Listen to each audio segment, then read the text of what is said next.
Hello everyone, I am Ritu Chahal और आज हम बिजनेस स्टडी की कंप्लीट मैराथन करने वाले हैं।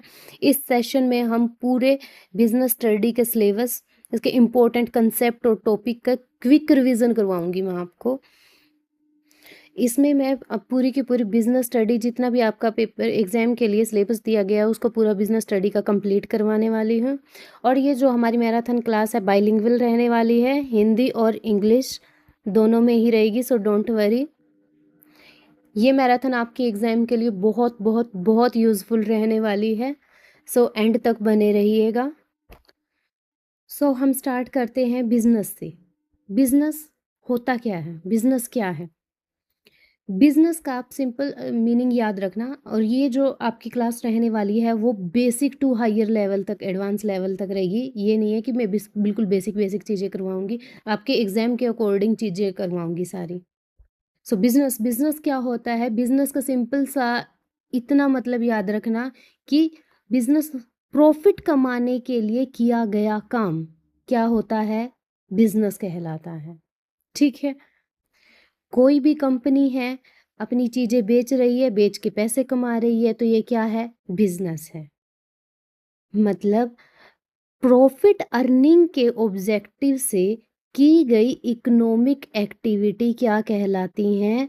बिजनेस कहलाती हैं। ठीक है, business is an economic activity carried on regularly with the aim of earning profit by producing, purchasing and selling goods and services। ठीक है, ये दोनों ही आपको हिंदी और इंग्लिश में लिखी प्रोवाइड करवाई है मैंने। आप यहाँ से ज़रूर इनको डिटेल में पढ़ लीजिएगा एक बार। अब हम देखते हैं बिजनेस की फीचर्स। बिजनेस की फीचर्स, सबसे पहली फीचर है इकोनॉमिक ऑब्जेक्टिव। सबसे पहले बिजनेस एक इकोनॉमिक एक्टिविटी है। ठीक है, मतलब कि इसका जो संबंध है ना, वो पैसे कमाने और वेल्थ क्रिएट करने से होता है। ठीक है, पैसा कमाना मतलब क्या है? वो एक इकोनॉमिक एक्टिविटी है। नेक्स्ट हमारी फीचर है रेगुलर एंड कॉन्टिन्यूस। मतलब बिजनेस एक क्या है? बिजनेस एक रेगुलर प्रोसेस है। ऐसा नहीं है कि आज किया और कोई भी कल बंद कर दिया तो उसे बिजनेस उस नहीं कहेंगे। ठीक है, इसमें रेगुलरिटी कंटिन्यू होना ज़रूरी है। ठीक है, ऐसा नहीं है कि अगर हमने कोई भी एक्टिविटी आज करी है, कोई सेल कर दी कोई चीज़, तो वो हमारा बिजनेस हो जाएगा, नहीं। इसमें रेगुलरिटी होना बहुत ज़रूरी होता है।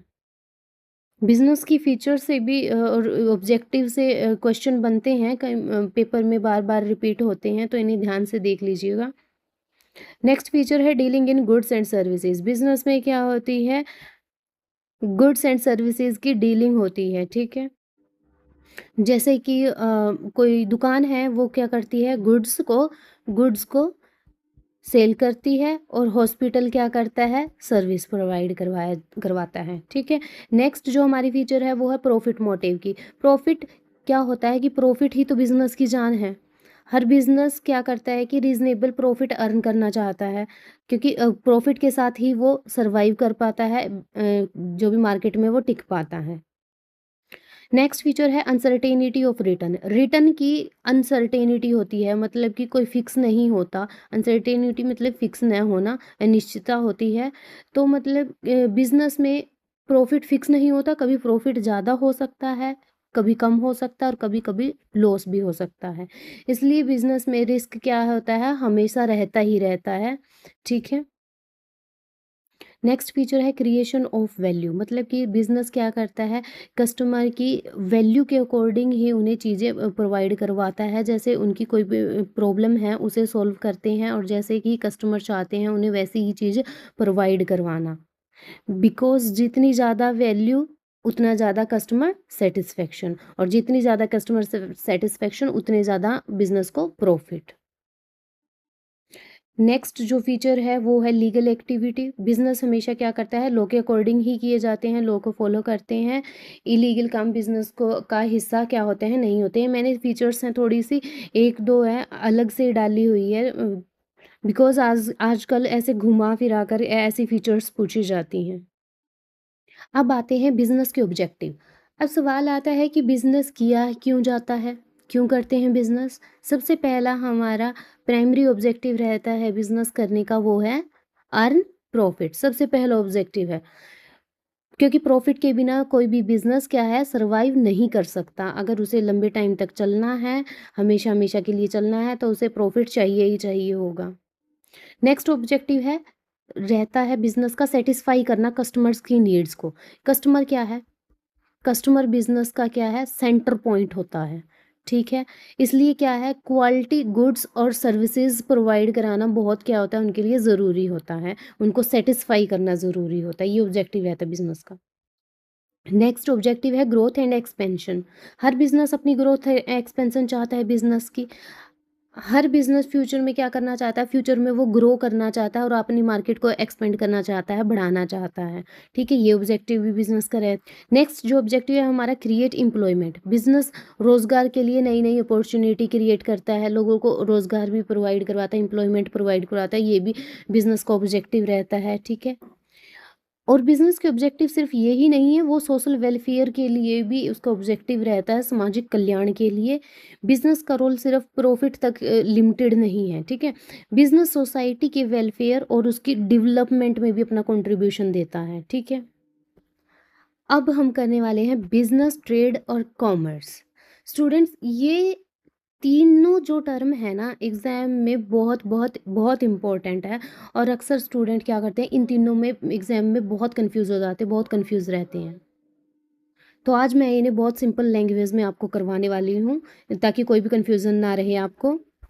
सबसे पहले बिजनेस, पहले भी बता चुकी हूँ बिजनेस का मीनिंग, अब फिर बता रही हूँ। बिजनेस क्या होता है, बिजनेस एक क्या इकोनॉमिक एक्टिविटी है जो किस लिए किया जाता है, प्रॉफिट अर्निंग के लिए किया जाता है और रेगुलर बेसिस पर किया जाता है। वो क्या कहलाता है, बिजनेस कहलाता है, ठीक है। इसमें गुड्स और सर्विसेज की प्रोडक्शन, परचेज और सेल, ये सब इंक्लूड होता है, ठीक है।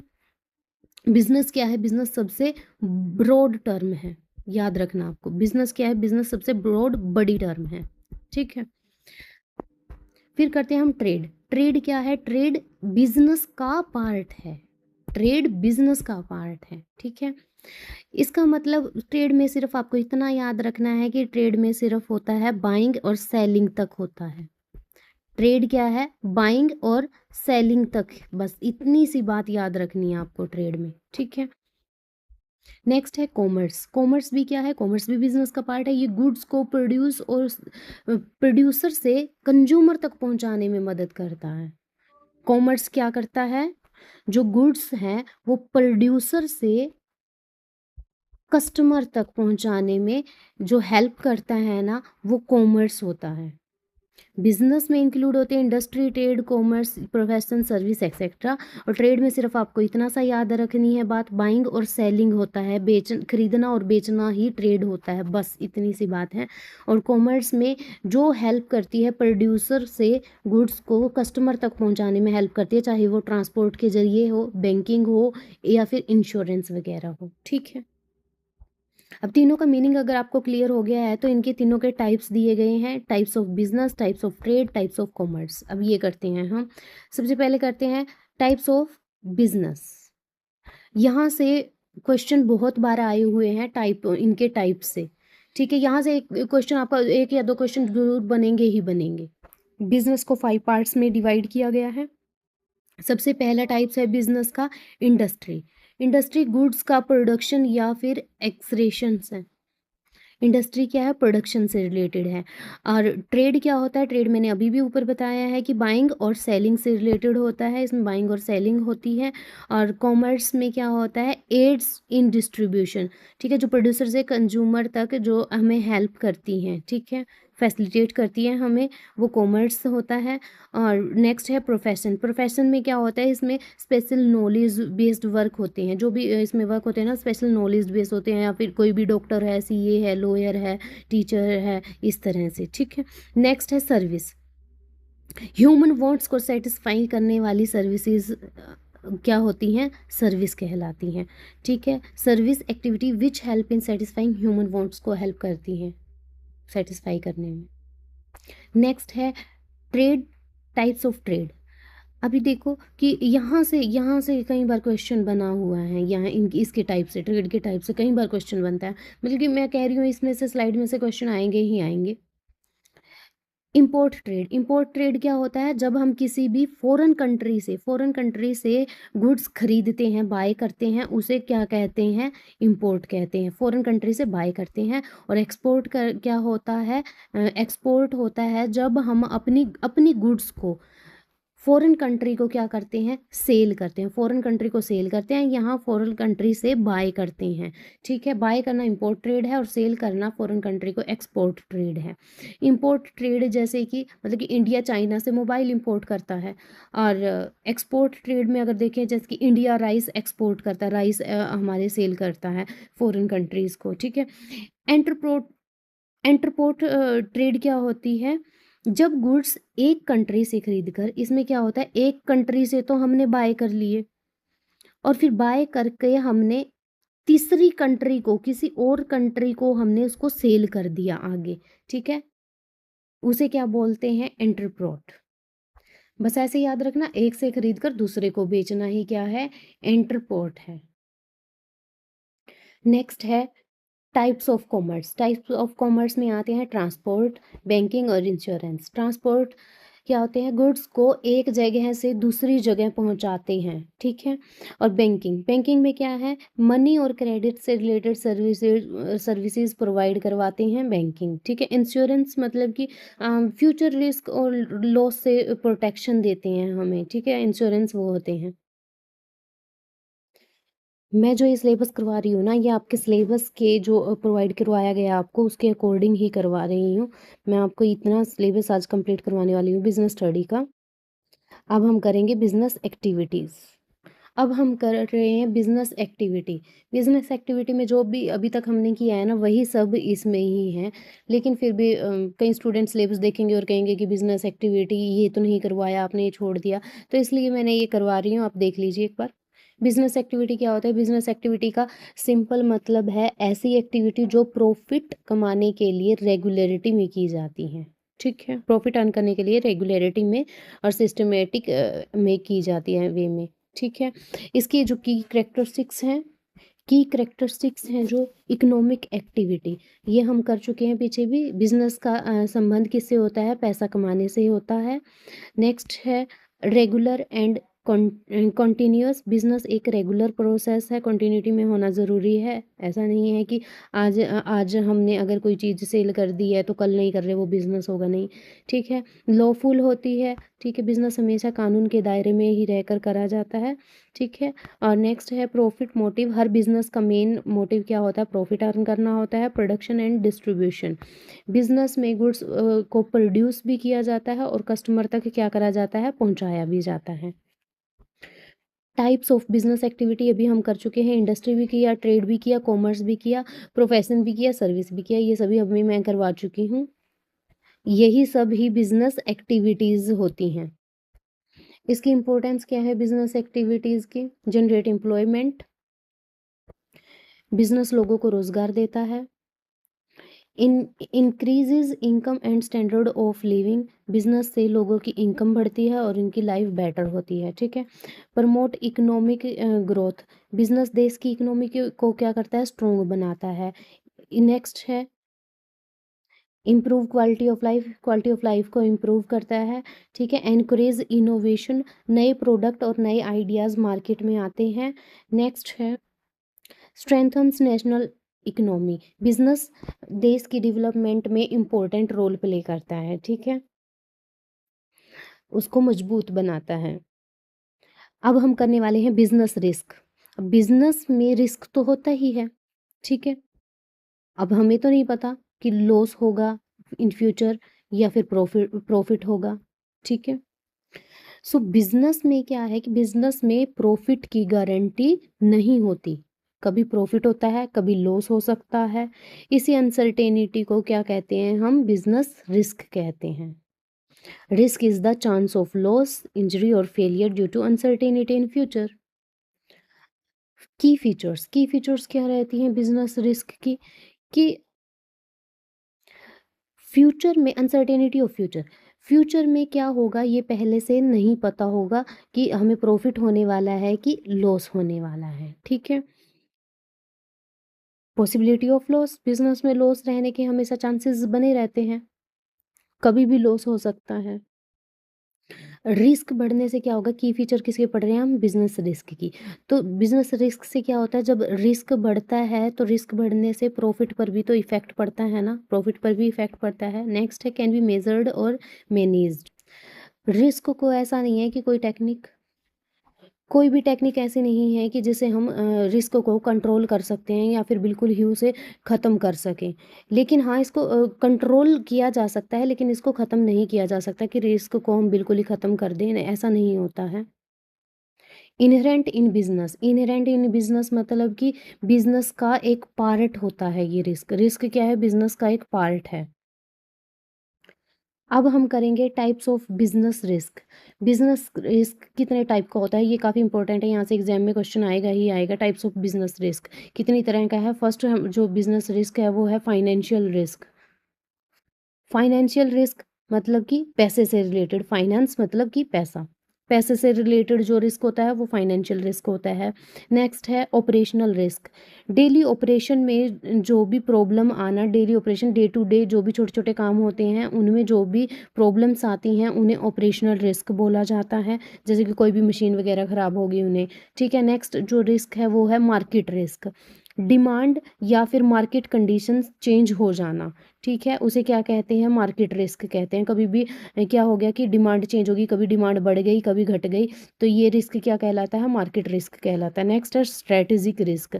गलत बिजनेस डिसीजन लेना ना, कोई भी डिसीजन ले रहे हैं हम, रोंग ले लिया हमने, कोई पॉलिसी रोंग बना ली, तो वो कौन सा होगा, कौन सा रिस्क होता है, स्ट्रेटेजिक रिस्क होता है। नेक्स्ट है लीगल रिस्क। लॉ या रेगुलेशन का वॉयलेशन करना, ठीक है। लॉ या फिर हम किसी भी रेगुलेशंस थे जो हम उनका हम पालन नहीं कर रहे हैं, तो वो रिस्क कौन सा होता है, लीगल रिस्क, ठीक है। Credit risk. क्रेडिट रिस्क कौन सा होता है, जब कस्टमर पैसे ना चुकाए हमारा तो हमें कौन सा रिस्क हो जाता है, क्रेडिट रिस्क होता है, ठीक है। नेक्स्ट है हैजार्ड रिस्क।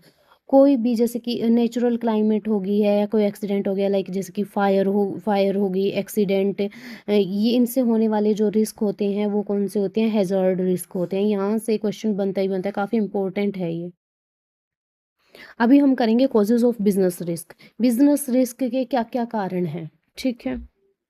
अब क्वेश्चन आता है कि रिस्क आता क्यों है, क्या कारण है। रिस्क कई बार क्या है, नेचर की वजह से भी आ जाता है, नेचुरल भी आ जाता है, जैसे कि फ्लड, अर्थक्वेक, डिजास्टर वगैरह से, ठीक है। कई बार क्या होता है कि रिस्क ह्यूमन की वजह से हो जाता है, ह्यूमंस कई बार फ्रॉड कर देते हैं, स्ट्राइक वगैरह हो जाती है उस वजह से भी, ठीक है। कई बार है कि इकोनॉमिक कॉजेज भी होते हैं। इकोनॉमिक कॉजेज लाइक इन्फ्लेशन आ गया, रिसेशन आ गया, फ्लक्चुएशन आ गया। और कई बार पॉलिटिकल की वजह से भी रिस्क आ जाता है, जैसे कि गवर्नमेंट बदल गई है, गवर्नमेंट चेंज हो गई है, रूल गए आ गए हैं, कोई रेगुलेशंस नहीं आ गई हैं, उनमें बदलाव हो गए हैं।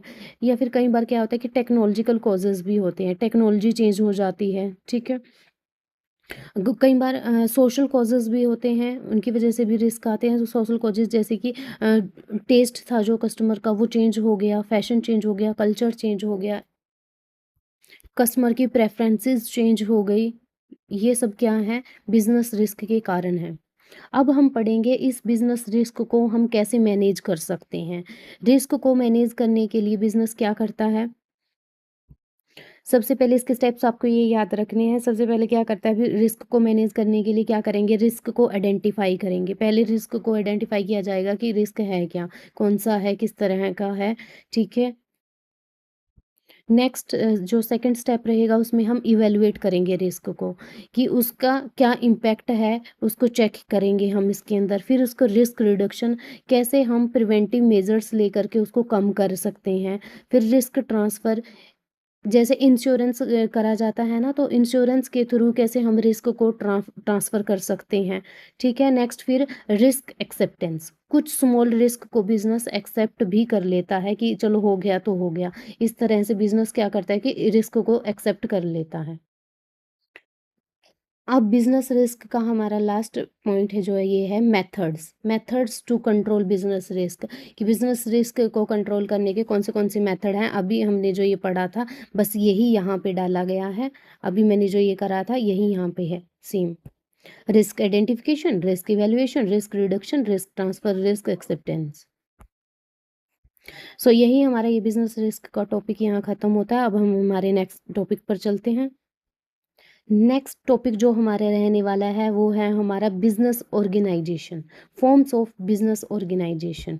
फॉर्म्स ऑफ बिजनेस ऑर्गेनाइजेशन कितने तरह के हमारे होते हैं? Sole proprietorship, partnership, joint in the family, cooperative company, one OPC, one person company. ठीक है, अभी हम आगे इनको आगे वाली स्लाइड में डिटेल में करने वाले हैं, एक एक करके पढ़ेंगे, काफ़ी इंपॉर्टेंट टॉपिक है ये। अब हम कर रहे हैं सोल प्रोप्राइटरशिप। ये काफ़ी छोटा सा ही टॉपिक है, एक ही स्लाइड में इसमें ही कवर हो जाएगा। और ये जो हमारा सोल प्रोप्राइटरशिप है, ये सबसे सिंपल और सबसे ओल्ड ओल्ड फॉर्म है बिजनेस की। ठीक है, इसमें क्या होता है कि सोल, सोल का मतलब वन, एकल स्वामित्व। यहीं से समझ आ गया होगा आपको कि वन पर्सन बिजनेस होता है ये। ठीक है, one person. Form of business on manage और कंट्रोल, ऑन मैनेज और control by one person only. सिर्फ एक पर्सन के द्वारा ही इसको कंट्रोल किया जाता है, मैनेज किया जाता है। सो इसमें जो बिजनेस का ओनर है वो कौन होता है? सिर्फ एक ही पर्सन होता है, वन मैन बिजनेस होता है ये। इस बिजनेस की ओनरशिप और मैनेजमेंट और कंट्रोल सब एक ही पर्सन के पास होता है, और प्रॉफिट भी कौन ही लेगा? फिर अगर सब कुछ एक पे पास होगा तो प्रॉफिट भी वो एक ही लेगा, और अगर प्रॉफिट लेगा तो वो लॉस भी खुद ही लेगा, खुद ही लॉस को भी उठाएगा। Business owned manage control by a single person who beer all the risk and receive all the profit. Profit और रिस्क वही बियर करेगा। सो अब हम करते हैं नेचर। सोल प्रोप्राइटरशिप का नेचर कैसा होता है? इसमें वन ओनरशिप किसकी रहती है? सिर्फ एक व्यक्ति ही इसमें क्या होता है? ओनर होता है। और मैनेजमेंट, इसमें क्या होता है? बिजनेस का मैनेजमेंट भी ओनर खुद ही करता है, खुद ही उसका मैनेज करके चलता है उसको। लाइबिलिटी, सोल प्रोप्राइटरशिप में लाइबिलिटी कैसी रहती है? इसमें लाइबिलिटी अनलिमिटेड रहती है। क्योंकि अनलिमिटेड किस तरह से? मान लो कि अगर बिजनेस को लॉस हो गया, लॉस होने पर ओनर की जो पर्सनल प्रॉपर्टी होती है ना, उसका यूज़ करा जा सकता है, वो अपनी यूज़ कर लेगा। ठीक है, इसलिए उसकी लाइबिलिटी कैसी है? अनलिमिटेड है। लीगल स्टेटस, इसका लीगल स्टेटस कैसा रहता है? No, not a separate legal entity. Owner और बिजनेस को अलग अलग नहीं माना जाता। इसमें क्या होता है कि ओनर और बिजनेस एक ही होता है। ठीक है, बिजनेस इज इक्वल टू क्या रहेगा? ओनर।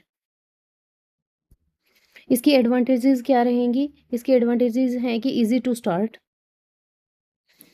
इस बिजनेस को शुरू करना क्या होता है कि बहुत ही आसान होता है, इजीली इसको स्टार्ट किया जा सकता है, सोल प्रोप्राइटरशिप को।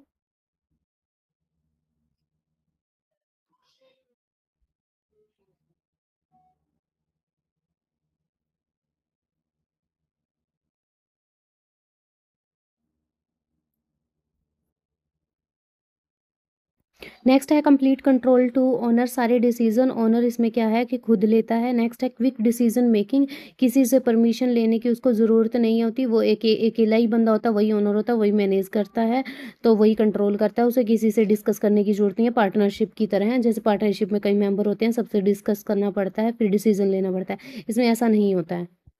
नेक्स्ट है ऑल प्रॉफिट टू ओनर, इसका पूरा का पूरा प्रॉफिट किसको मिलता है? ओनर को मिलता है, और ओनर कौन होता है? एक ही होता है।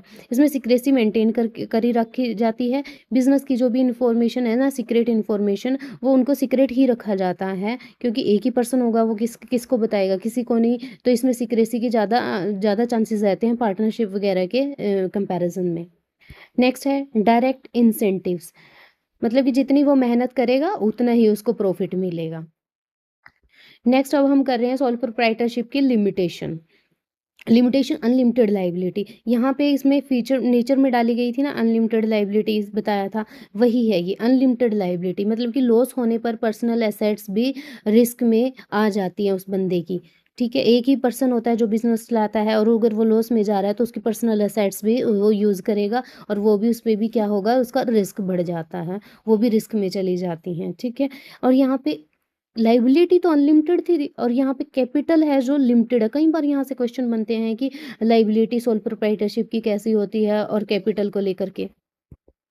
इसमें कैपिटल कैसी होती है, इसमें कैपिटल लिमिटेड होती है, क्योंकि एक व्यक्ति होगा, एक पर्सन होता है बिज़नेस को चलाने वाला, और एक पर्सन के पास कितनी ही कैपिटल होती है, कितने ही फंड होते हैं, लिमिटेड ही होंगे ना, एज़ कंपैरिज़न टू जैसे पार्टनरशिप में होता है, बहुत सारे उसमें मेंबर्स होते हैं। सो बहुत सारे मेंबर्स के पास अपनी-अपनी बहुत सारे फंड्स और कैपिटल्स होती हैं। नेक्स्ट है लिमिटेड मैनेजियल एबिलिटी। एक इंसान हर काम में एक्सपर्ट नहीं हो सकता है ना, तो उसमें के पास मैनेजियल एबिलिटी क्या होगी कि लिमिटेड होती है। एक इंसान हर जगह पे एक्सपर्ट नहीं हो सकता। ठीक है, नेक्स्ट है लैक ऑफ कंटिन्यूटी। ओनर की अगर डेथ हो गई, ओनर की डेथ होगी या फिर इंसॉल्वेंसी होगी, तो बिज़नेस क्या होता है, इसमें बिज़नेस बंद हो जाता है, कंटिन्यूटी इसकी ख़त्म हो जाएगी, चलेगा नहीं लगातार, वो क्या हो जाएगा, बंद हो जाएगा। पार्टनरशिप में तो अगर एक पर्सन या पार्टनरशिप या कंपनी में एक पर्सन की अगर इंसॉल्वेंट हो जाता है, डेथ हो जाती है, तो बिज़नेस क्या है, बिज़नेस चलता रहता है। इसमें हाइयर रिस्क होता है। हाइयर रिस्क किस तरह से, क्योंकि जितना भी रिस्क होगा एक ही बंदा उठाएगा। Difficult to expand. बड़ा बिज़नेस बनाने में इसमें क्या होती है, मुश्किल होती है। ईज़िली वो एक्सपेंड नहीं कर पाता एक सिंगल पर्सन बिज़नेस को। सोल प्रोप्राइटरशिप की स्टेबिलिटी कहाँ-कहाँ रहती है, कहाँ-कहाँ ये स्टेबल रहेगा। स्मॉल स्केल बिज़नेसेस के लिए ये क्या रहता है, स्टेबल रहता है, जैसे कि किराना स्टोर वगैरह हो गए, बुटीक हो गए, सैलून हो गए, उसमें वन पर्सन ये सोल प्रोप्राइटरशिप बिज़नेस सही रहता है, वन मैन बिज़नेस। इसमें बिल्कुल ही ठीक रहेगा इनके लिए, जैसे कि बुटीक, सैलून और किराना स्टोर के लिए। उन बिज़नेसेस में जिनमें लो कैपिटल रिक्वायरमेंट होती है, ज़्यादा पैसे की ज़रूरत नहीं होती, कम पैसों में ही स्टार्ट हो जाते हैं, वहाँ ये बिज़नेस सही रहता है। और जहाँ पर जैसे कि पर्सनलाइज़्ड सर्विस हैं, वो पर्सनलाइज़्ड सर्विस दे रहे हैं, जैसे कि कोई डॉक्टर हो गया, कोई ट्यूटर हो गया, ब्यूटिशियन हो गया, ठीक है। नेक्स्ट है स्किल्ड इंडिविजुअली। जहाँ ओनर की पर्सनल स्किल इम्पोर्टेंट हो, वहाँ ये बिज़नेस सही रहते हैं। अब हम हमारा नेक्स्ट टॉपिक करने वाले हैं जॉइंट हिंदू फैमिली। यहाँ से आपको इस स्लाइड से कोई क्वेश्चन देखने को एग्जाम में ज़रूर मिल सकता है, तो ध्यान से करेंगे हम इसे। जॉइंट हिंदू फैमिली, ये एक ऐसा बिजनेस है जिसमें जिसमें जो हिंदू फैमिली होती है ना, अनडिवाइडेड फैमिली, याद रखना, अनडिवाइडेड फैमिली के जो भी मेंबर होते हैं ना, वो मिलकर क्या करते हैं, बिजनेस को रन करते हैं, बिजनेस चलाते हैं, और प्रॉफिट को क्या करते हैं, शेयर करते हैं आपस में। पीछे हमने पढ़ा था सोल प्रोप्राइटरशिप, उसे एक पर्सन चलाता था, और इसको क्या है, इसमें जॉइंट हिंदू फैमिली में एक पूरी की पूरी फैमिली ही अपना क्या करती है, बिजनेस रन करती है, बिजनेस को चलाती है। ठीक है, इसकी सबसे अच्छी बात पता है क्या है, इसमें आपको याद रखनी है, सबसे अच्छी बात ये होती है कि इसमें जो भी मेंबरशिप होती है ना, बिजनेस की मेंबरशिप बाय बर्थ मिल जाती है, जन्म से ही बाय बर्थ मेंबरशिप मिल जाती है, ये आपको याद रखनी है बात इसमें। अब हम इसके जॉइंट हिंदू फैमिली की फीचर्स देखेंगे, फीचर्स करेंगे। Based on Hindu undivided family, ये बिजनेस जो होता है ना, वो हिंदू परिवार पर बेस्ड होता है। किस पे बेस्ड होता है, हिंदू परिवार पर ही होता है ये बेस्ड। नेक्स्ट इसकी फीचर की मेंबरशिप बाय बर्थ, मैंने अभी यहाँ पे बता दिया था कि मेंबरशिप बाय बर्थ मिल जाती है इसमें। परिवार में अगर कोई भी जन्म लेता है, वो तभी जन्म से ही उसका क्या हो जाए, उस बिजनेस का मेंबर बन जाता है। ठीक है, ये नेक्स्ट है जो ये काफ़ी इंपॉर्टेंट पॉइंट है, common ownership and control. Business पर क्या है कि कॉमन रहती है, ओनरशिप भी कॉमन रहेगी और कंट्रोल भी कॉमन रहेगा, मतलब कि ओनरशिप और कंट्रोल सबका रहेगा, सभी मेंबर्स का इस पे अधिकार होता है। कर्ता मैनेजेस द बिजनेस, बिजनेस को पूरा का पूरा मैनेजमेंट कौन देखता है, कौन करता है, कर्ता करता है। ठीक है, अभी मैं बताऊंगी कर्ता कौन होता है आगे। ठीक है, कर्ता से भी कई बार क्वेश्चन बन जाता है। सो नेक्स्ट है profit shared by all, profit shared, losses borne by all. इसमें प्रॉफिट सभी मेंबर्स में बंट बंट जाता है, और लॉस भी, जो भी प्रॉफिट होता है, जो भी लॉस होता है, सभी के सभी में क्या होता है कि बराबर बराबर बंटता है सभी मेंबर्स में। No separate legal entity, business और मेंबर को अलग अलग नहीं माना जाता। इसमें क्या होता है कि सेपरेट एंटिटी नहीं होती है, एक ही माना जाता है। सोल प्रोप्राइटरशिप में भी एक ही माना जाता है, और इसमें भी कोई भी सेपरेट एंटिटी नहीं होती है कंपनी की तरह।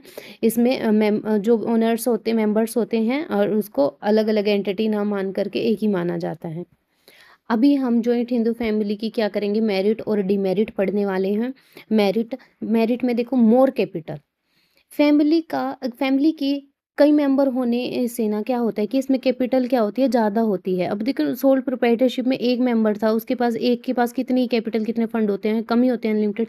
तो इसमें क्या है, इसमें मोर कैपिटल होती है क्योंकि मेंबर्स कई सारे होते हैं और सभी के पास क्या होती है, कैपिटल ज़्यादा होती है। ठीक है, इसलिए इसमें बोला गया कि मोर कैपिटल। नेक्स्ट है कंबाइंड बिजनेस एबिलिटी। सबकी स्किल और एक्सपीरियंस का बेनिफिट मिलता है इसमें। कंबाइंड होगी बिजनेस एबिलिटी, सबकी क्या होगी, इसमें कंबाइन होती है। और सबकी जो भी हर मेंबर की जो स्किल्स हैं, उनके जो एक्सपीरियंसेस हैं, उनसे हमें क्या है, बिजनेस को क्या है कि बेनिफिट मिलता है। नेक्स्ट है बेटर मैनेजमेंट। कर्ता होता है ना, जो कर्ता के लीडरशिप में मैनेजमेंट इजी हो जाती। मैनेज कौन करता है जॉइंट हिंदू फैमिली को, कर्ता। अभी मैं आगे बताऊंगी कि कर्ता कौन होता है, कर्ता के बारे में सारी बातें बताऊंगी। बेटर मैनेजमेंट हो जाती है तो इसमें कौन करता है, सॉरी, कर्ता जो होता है वही लीडर होता है, वही मैनेज करता है, तो उससे क्या हो जाती है, मैनेजमेंट इजी हो जाती है अगर वन पर्सन कर। इसमें सीक्रेसी काफ़ी मेंटेन रहती है। वैसे सीक्रेसी हमने सोल प्रोप्राइटरशिप पढ़ा, उसमें भी रहती है क्योंकि एक ही पर्सन है, वो अपने तक ही बातें रखेगा बिजनेस की, जो भी सीक्रेट इंफॉर्मेशन होगी। और इसमें भी जॉइंट हिंदू फैमिली में क्या है कि सीक्रेसी मेंटेन रहती है क्योंकि एक बिजनेस की जो भी बातें हैं ना, वो फैमिली के अंदर ही रहती हैं, फैमिली के बाहर नहीं जाती, क्योंकि फैमिली मेम्बर्स बाहर जाने नहीं देते, उसके अंदर ही रहेंगी वो बातें। तो सीक्रेसी एक फैमिली के अंदर मेंटेन रहती है फैमिली बिजनेस में। ठीक है, नेक्स्ट है mutual help and cooperation. Members एक दूसरे के सपोर्ट करते हैं इसमें, तो ठीक है, म्यूचुअली हेल्प और कोऑपरेशन होगा, सभी एक दूसरे की हेल्प करेंगे इस बिजनेस में। अब हम जॉइंट हिंदू फैमिली की डिमेरिट्स करेंगे। डिमेरिट्स है, फर्स्ट डिमेरिट है अनलिमिटेड लाइबिलिटी। मेंबर्स की इसमें लाइबिलिटी कैसी होती है, अनलिमिटेड होती है। नेक्स्ट जो डिमेरिट है लैक ऑफ कंटिन्यूटी। अगर मतलब कि इसमें क्या है, लैक ऑफ कंटिन्यूटी होती है, लाइक अगर कर्ता मैनेज करता है बिजनेस को, कर्ता ही अगर कर्ता की डेथ हो जाती है तो बिजनेस पर उसका क्या होगा, इफेक्ट पड़ता है। Possibility of disputes, family members के बीच में झगड़े हो सकते हैं। अगर बिजनेस नहीं है तो वैसे भी अगर फैमिलीज में होते हैं मेंबर्स तो उनके आपस में झगड़े होते ही रहते हैं। तो यहाँ पे तो अगर बिजनेस की बात है तो आपस में झगड़े हो जाते हैं, तो ये भी पॉसिबिलिटी रहती है।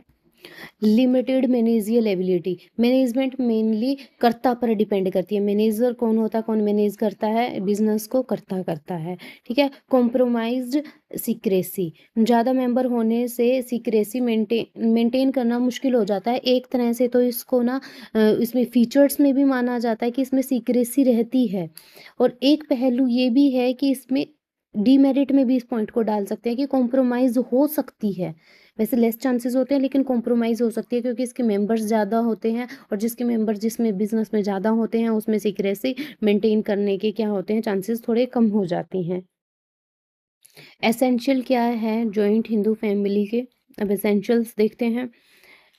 जॉइंट हिंदू फैमिली के लिए कुछ बेसिक कंडीशंस होनी चाहिए, ज़रूरी हैं, जो आवश्यक तत्व जो ज़रूरी हैं बिजनेस के लिए, वो हैं कॉमन एंस्टर्स, उनके समान पूर्वजों का एक होना ज़रूरी है। ठीक है, तभी बिजनेस कर सकते हैं। कॉमन प्रॉपर्टी, सबकी जो सामान्य संपत्ति है कॉमन होनी चाहिए। ये जो है ये एग्जाम में डायरेक्ट पूछे जाते हैं। एसेंशियल कौन से हैं जॉइंट हिंदू फैमिली के, इनमें से ऐसे ही करके क्वेश्चन आ सकता है। राइट ऑफ बर्थ, बर्थ से ही राइट होता है। रेजिडेंस। अब मैं सबसे इम्पोर्टेंट करवा रही हूँ, सबसे इम्पोर्टेंट पॉइंट है इसका टॉपिक का, कर्ता। काफ़ी इम्पोर्टेंट है, यहाँ से काफ़ी क्वेश्चन बनते हैं, काफ़ी बार आता है मोस्टली। तो कर्ता, कर्ता क्या होता है, कौन होता है कर्ता? सबसे इम्पोर्टेंट जो पर्सन होता है ना जॉइंट हिंदू फैमिली में, वो होता है कर्ता। कर्ता कौन होता है, कर्ता फैमिली का सीनियर, मोस्ट सीनियर मेंबर होता है। उसके पास क्या होता है कि बिजनेस को मैनेज करने और डिसीजन लेने की पावर होती है। सीनियर मेंबर होता है और उसके पास मैनेज करने की बिजनेस को पावर होती है सारी की सारी उसके पास। कर्ता कौन होता है, कर्ता होता है हेड ऑफ फैमिली। कर्ता कौन होता है? फैमिली। फैमिली में जो सबसे बड़ा होता है ना, जो हेड होता है फैमिली का, उसको ही हेड को क्या बोला जाता है? हेड को ही कर्ता बोलते हैं। कर्ता कौन होगा? जो सबसे बड़ा होगा और सारे बिजनेस को मैनेज करेगा जो, और सारी पावर्स जिसके पास होंगी, ठीक है, जो सभी मेंबर्स को बांध कर रखेगा और जो एक्ट करेगा इन गुड फेथ। अब हम करेंगे इसकी जॉइंट हिंदू फैमिली की लायबिलिटी। जॉइंट हिंदू फैमिली में लायबिलिटी कैसी होती है? लायबिलिटी अनलिमिटेड होती है और कर्ता के डिसीजन के लिए फैमिली मेंबर भी क्या होते हैं? रिस्पॉन्सिबल होते हैं। अगर कर्ता ने कोई डिसीजन लिया है तो उसके लिए सभी क्या रहेंगे? रिस्पॉन्सिबल रहेंगे, ठीक है। लीगल स्टेटस इसका जॉइंट हिंदू फैमिली का यही रहता है कि इसमें एक सेपरेट लीगल एंटिटी नहीं होती है और इसकी जो रजिस्ट्रेशन होती है ना इस बिजनेस की करवानी, वो क्या होती है? ज़रूरी नहीं होती है, ठीक है। अभी हमारा जो ये जॉइंट हिंदू फैमिली का टॉपिक था ये यहीं पर ख़त्म हुआ। अब हम हमारा नेक्स्ट टॉपिक स्टार्ट करेंगे।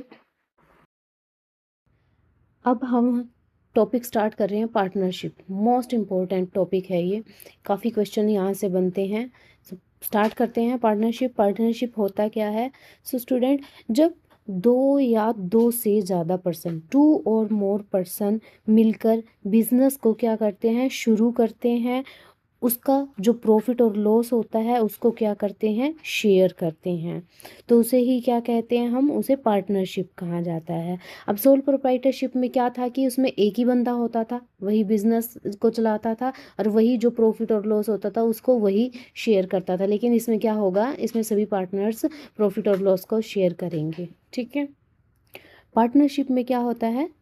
टू और मोर पर्सन होते हैं और एक इनके बीच में एग्रीमेंट होता है और प्रॉफिट एंड लॉस शेयरिंग होती है, ठीक है। यही क्या है? पार्टनरशिप है। यही तीन बातें आपको याद रखनी है। यही क्या है? पार्टनरशिप है।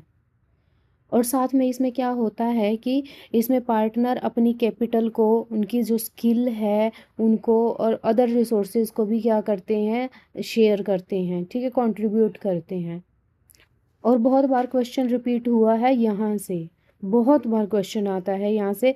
ये क्या है? ये पार्टनरशिप एक्ट 1932 के अंडर गवर्नड होती है पार्टनरशिप, ठीक है ना। पार्टनरशिप का एक्ट आपको याद रखना है, पार्टनरशिप एक्ट 1932। अब हम पार्टनरशिप की मेरिट करेंगे। सबसे फर्स्ट जो मेरिट है, easy to form and dissolve. Partnership को बनाना और बंद करना रिलेटिवली क्या होता है? बहुत इजी होता है, बहुत आसान होता है, ठीक है। नेक्स्ट हमारी जो मेरिट है, मोर कैपिटल इज़ अवेलेबल। इसमें क्या होता है कि कई पार्टनर्स मिलकर के क्या करते हैं? ज़्यादा कैपिटल अरेंज करते हैं। ज़्यादा पार्टनर होंगे तो वो कैपिटल भी ज़्यादा लेकर आएंगे, ठीक है। नेक्स्ट है combined skill and expertise. Her partner क्या करता है? अपनी नॉलेज, अपना एक्सपीरियंस को क्या करता है? शेयर करता है। इसमें सबकी अलग अलग स्किल्स होती हैं हर पर्सन की, और पार्टनरशिप में क्या होते हैं? बहुत सारे पर्सन होते हैं, तो अपनी अपनी नॉलेज, अपने अपने स्किल, अपने अपने एक्सपीरियंस वो शेयर करते हैं बिजनेस में, ठीक है। नेक्स्ट है बेटर डिसीजन मेकिंग।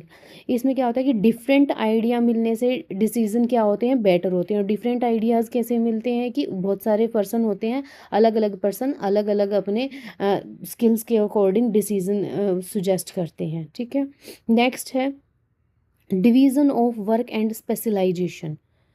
जो काम होता है वो पार्टनर्स के बीच बांट दिया जाता है। इसमें वर्क होता है उसको क्या कर देते हैं? डिवीज़न होता है, पार्टनरशिप में काम को बांट दिया जाता है, ठीक है, अकॉर्डिंग टू स्पेशलाइजेशन, जो जिस में स्पेशलाइज्ड होता है, ठीक है। नेक्स्ट जो हमारी फीचर है वो है ग्रेट फ्लेक्सिबिलिटी इन ऑपरेशंस।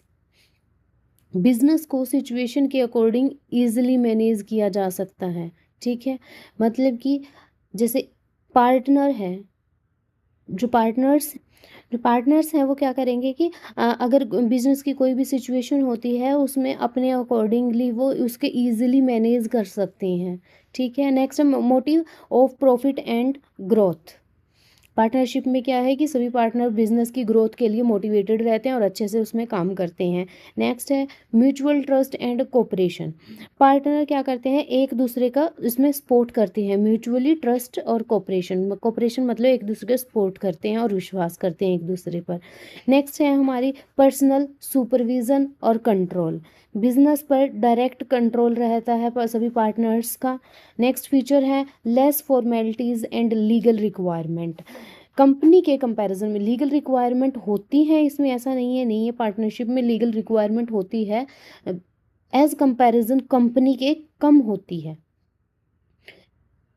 और जैसे कि जो हमने पढ़ा था लास्ट प्रीवियस सोल प्रोप्राइटरशिप, उसके कंपैरिजन में इसमें थोड़ी सी ज़्यादा लीगल फॉर्मेलिटीज़ रहती है।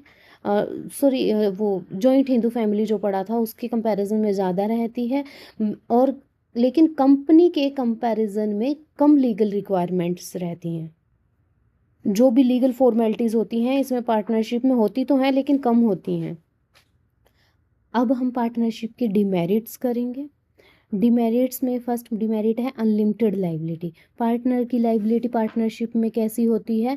अनलिमिटेड होती है।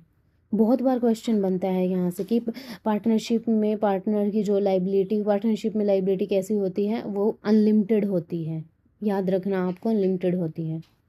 एक डिसएडवांटेजेस ये भी हैं इसकी कि पॉसिबिलिटी ऑफ डिस्प्यूट्स, इसमें की होती है विवाद की संभावना होती है। पार्टनर के बीच आपस में मतभेद हो सकते हैं, आपस में लड़ाइयाँ हो सकती हैं।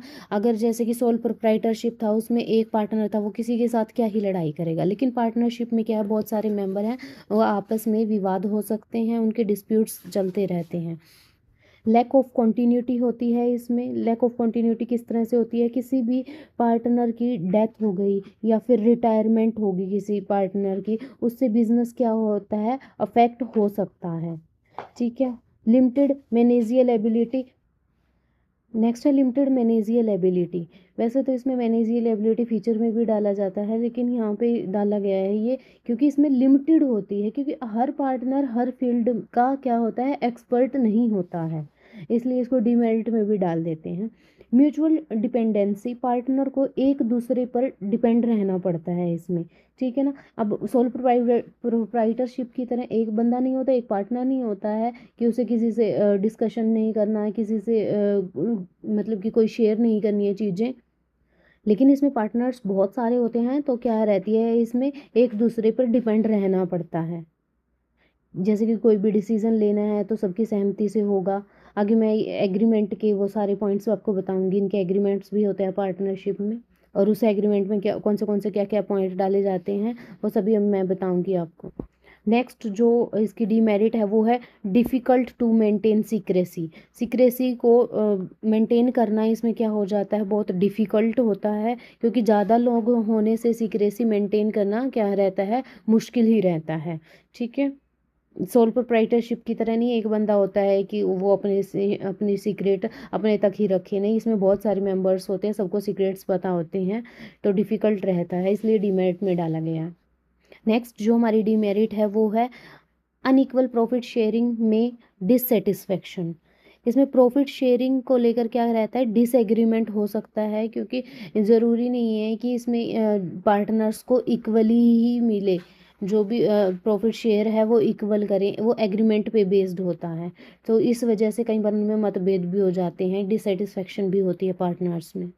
नेक्स्ट जो डिमेरिट है वो है डिसोल्यूशन को लेकर के। डिसोल्यूशन रिस्क भी इसमें बना रहता है, जैसे कि डिसोल्यूशन ऑन डेथ, इंसॉल्वेंसी और रिटायरमेंट ऑफ पार्टनर्स। अगर पार्टनर की डेथ हो जाए, इंसॉल्वेंसी या फिर रिटायरमेंट से फर्म क्या हो जाती है? डिसॉल्व हो सकती है। नेक्स्ट है विड्रॉल ऑफ पार्टनर में इफेक्ट बिजनेस। किसी पार्टनर के निकलने से बिजनेस पर इफेक्ट पड़ सकता है। अब अगर कोई बंदा, बहुत सारे बंदे हैं इसमें पार्टनरशिप में, अगर कोई एक चला गया तो उससे क्या होगा? बिजनेस पर इफेक्ट पड़ेगा। जो भी उनका प्रॉफिट शेयरिंग रेशियो बना था या जो भी एग्रीमेंट बना था वो सारा का सारा उन्हें दोबारा बनाना पड़ता है, तो इस तरह से बिजनेस क्या होता है? अफेक्ट होता है इससे। ये भी एक इसकी डीमेरिट है। सो नेक्स्ट जो हमारी डिमेरिट है वो है limited resources as compared to company. Company के कंपैरिजन में रिसोर्सेज पार्टनरशिप में क्या रहते हैं? कम रहते हैं। ठीक है। नेक्स्ट है पर्सनल रिलेशन में अफेक्ट बिजनेस डिसीजन। कोई भी हमारे जैसे कि पर्सनली कन्फ्लिक्ट हो जाते हैं, पर्सनल हमारे कोई भी झगड़े हो जाते हैं, वो बिज़नेस को क्या करते हैं, वो इम्पैक्ट करते हैं। 2 पार्टनर्स मतलब कि पार्टनरशिप में कई सारे बंदे हैं, तो उसमें से किसी 2 पार्टनर के कन्फ्लिक्ट हो गए, तो उससे क्या होता है कि बिज़नेस के डिसीजन भी इफ़ेक्ट रहते हैं। ठीक है, नेक्स्ट हमारी है जो possibility of exploitation by active partners. इसमें क्या होता है कि एक्टिव पार्टनर कभी-कभी दूसरे पार्टनर का फ़ायदा उठा सकते हैं। ठीक है, अभी टाइप्स ऑफ पार्टनर भी करवाऊंगी, उसमें बताऊंगी मैं एक्टिव पार्टनर कौन से होते हैं, सभी तरह के जो भी टाइप्स ऑफ पार्टनर हैं वो करवाऊंगी आगे। सो एग्जाम में सबसे इम्पोर्टेंट है जो चीज़ है आपकी, ये तो याद रखनी ही रखनी है। इंपॉर्टेंट तो सारी है, फीचर से भी आते हैं क्वेश्चन, डिमेरिट से भी। पार्टनरशिप एक्ट 1932 आप ये भी याद रखना, ये गवर्न किया जाता है उसके रूल्स के द्वारा। जो एक्ट रहता है वो 1932 का रहता है, और इसमें क्या होता है कि अनलिमिटेड लाइबिलिटी होती है। पार्टनरशिप की सबसे इम्पोर्टेंट लिमिटेशन है ये, लिमिटेशन में ये लिमिटेशन सबसे इम्पोर्टेंट है। अब हम कर रहे हैं पार्टनरशिप डिड, जो मैं बता रही थी कि एग्रीमेंट, एक तरह से इसको बहुत एग्रीमेंट भी बोल देते हैं पार्टनरशिप डिड को। तो ये होता क्या है, पार्टनरशिप डिड एक क्या है, रिटन डॉक्यूमेंट है। क्या है, एक रिटन, रिटन में होता है ये डॉक्यूमेंट, रिटन डॉक्यूमेंट होता है जिसमें पार्टनर्स के राइट, कि पार्टनर्स के क्या क्या हक रहने वाले हैं, क्योंकि उसके राइट्स रहने वाले हैं, क्या क्या उसकी ड्यूटीज़ और क्या क्या उसकी रिस्पॉन्सिबिलिटीज़ रहती हैं, ये सब लिखी होती है किसमें, पार्टनरशिप डिड में। ठीक है, एक तरह से हम ये कह सकते हैं कि पार्टनरशिप डिड एक रिटन डॉक्यूमेंट होता है, जिसमें मतलब कि एक रिटन डॉक्यूमेंट या फिर एक रिटन एग्रीमेंट भी कह सकते हैं, एक रिटन एग्रीमेंट होता है पार्टनरशिप का, पार्टनर्स के बीच में। ठीक है, और ये पार्टनरशिप डिड जो भी हमारे फ्यूचर के डिस्प्यूट्स होते हैं, मतलब कि फ्यूचर के कन्फ्लिक्ट, फ्यूचर के लेकर के जो भी झगड़े होते हैं फ्यूचर में आने वाले टाइम में, मतभेद हो जाते हैं पार्टनर्स के बीच में, उसको कम करने के लिए, उसको अवॉइड करने के लिए पार्टनरशिप डिड बनाई जाती है। इसका यही पर्पज़ रहता है बनाने। तो इसके इम्पोर्टेंट पॉइंट्स क्या हैं पार्टनरशिप डिड के, अभी वो देखेंगे हम। इसके जो पॉइंट्स हैं ना, कई बार आ जाता है यहाँ से क्वेश्चंस कि इनमें से कौन सा पॉइंट पार्टनरशिप डीड का नहीं है, इसमें इंक्लूड नहीं होता है। ठीक है, तो एक बार आपको ये भी पढ़ लेने हैं। इसमें क्या क्या लिखा होता है, जो पार्टनरशिप डीड होती है उसमें फर्म और नेचर ऑफ बिजनेस लिखा होता है, बिजनेस का नेचर कैसे रहने वाला है, कैसा हम बिजनेस करने वाले हैं, और फर्म का नाम क्या रहेगा, सभी पार्टनर्स के नेम, एड्रेस, उनके नाम क्या रहेंगे, उनका एड्रेस क्या है, पार्टनरशिप कमेंसमेंट मतलब शुरू होना, पार्टनरशिप किस डेट को शुरू हुई थी। ठीक है, ड्यूरेशन क्या रहने वाली है पार्टनरशिप की, हर पार्टनर का कैपिटल कंट्रीब्यूशन कितना रहेगा, कौन कितना कंट्रीब्यूट करेगा, कितना पैसा लेकर आया है, कौन कितना लगाएगा, profit and loss sharing ratio क्या रहने वाला है सभी पार्टनर्स का।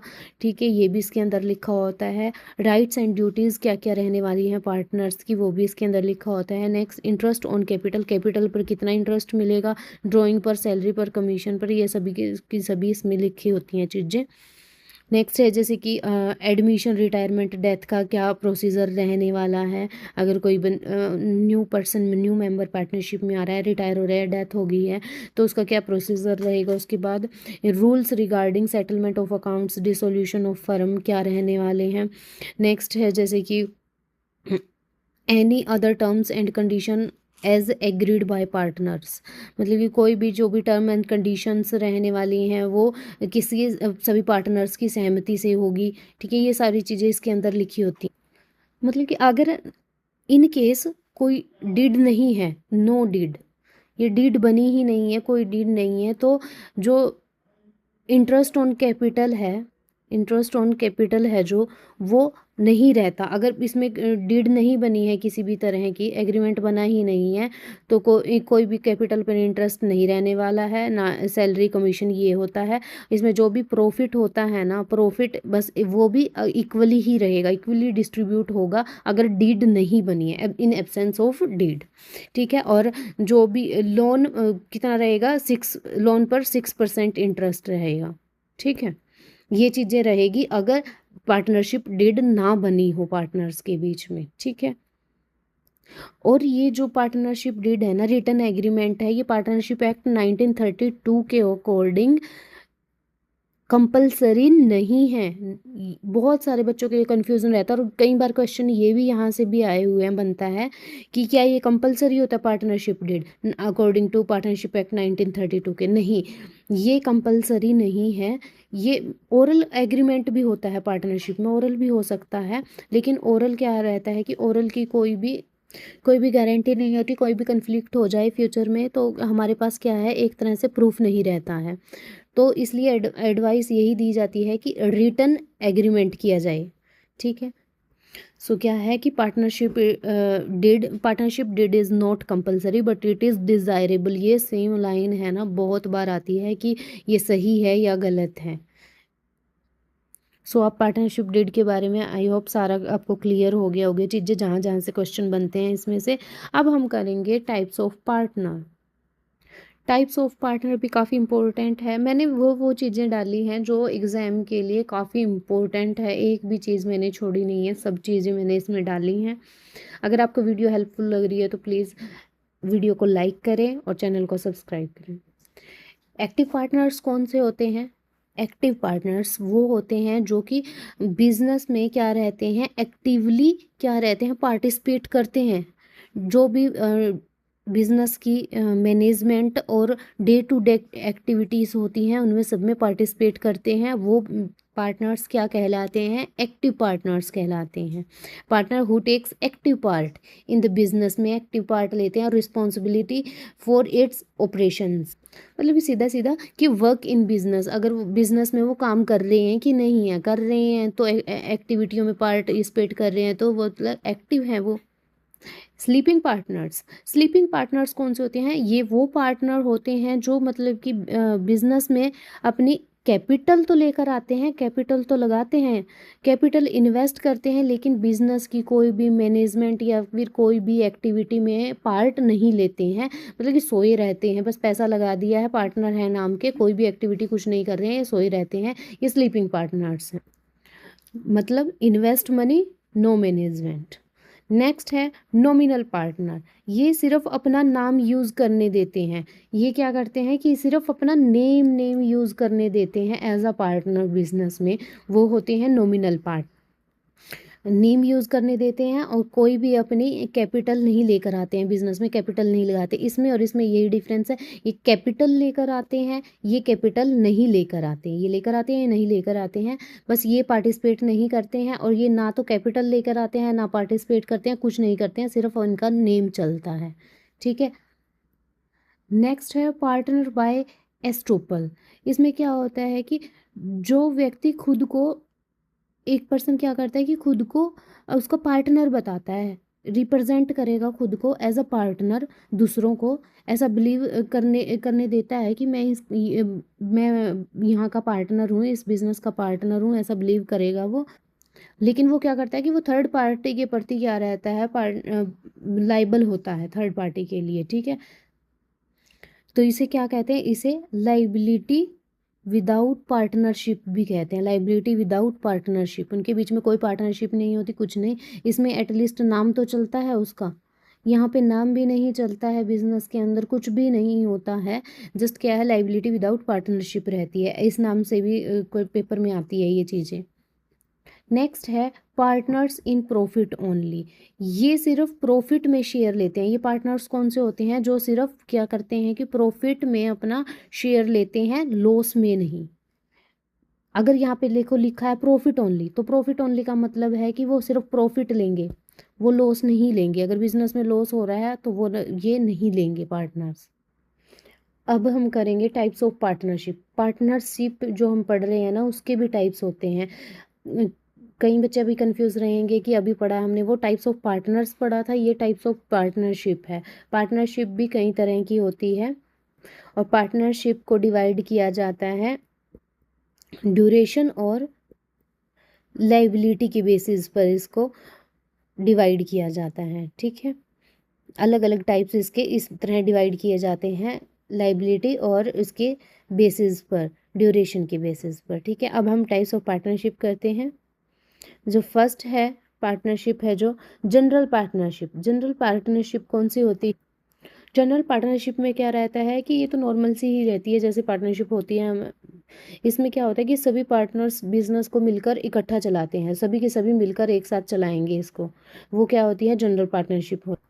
इसमें क्या होता है कि प्रॉफिट और लॉस जो भी होता है ना उसको शेयर करते हैं, और सबकी लाइबिलिटी इसमें क्या रहती है, सबकी लाइबिलिटी भी इसमें अनलिमिटेड रहती है, अनलिमिटेड होती है। ठीक है, बस ये याद रखना, जनरल पार्टनरशिप में लाइबिलिटी कैसी रहेगी, अनलिमिटेड रहेगी, नोट कर लेना, ये अनलिमिटेड रहेगी, और जो प्रॉफिट एंड लॉस होगा ना उसको वो शेयर करेंगे इक्वली। लिमिटेड पार्टनरशिप कौन सी होती है, इसमें ना दो तरह के होते हैं पार्टनर्स होंगे इसमें। एक तो पार्टनर होते हैं एक्टिव पार्टनर और एक होते हैं silent partner. Active partner business manage करते हैं और उसकी लाइबिलिटी भी क्या रहती है, अनलिमिटेड रहती है। ठीक है, एक्टिव है, हमने पीछे एक्टिव पार्टनर्स पढ़ा था, वही है ये। एक्टिव भी होते हैं और इनकी लाइबिलिटी क्या रहती है, अनलिमिटेड रहती है।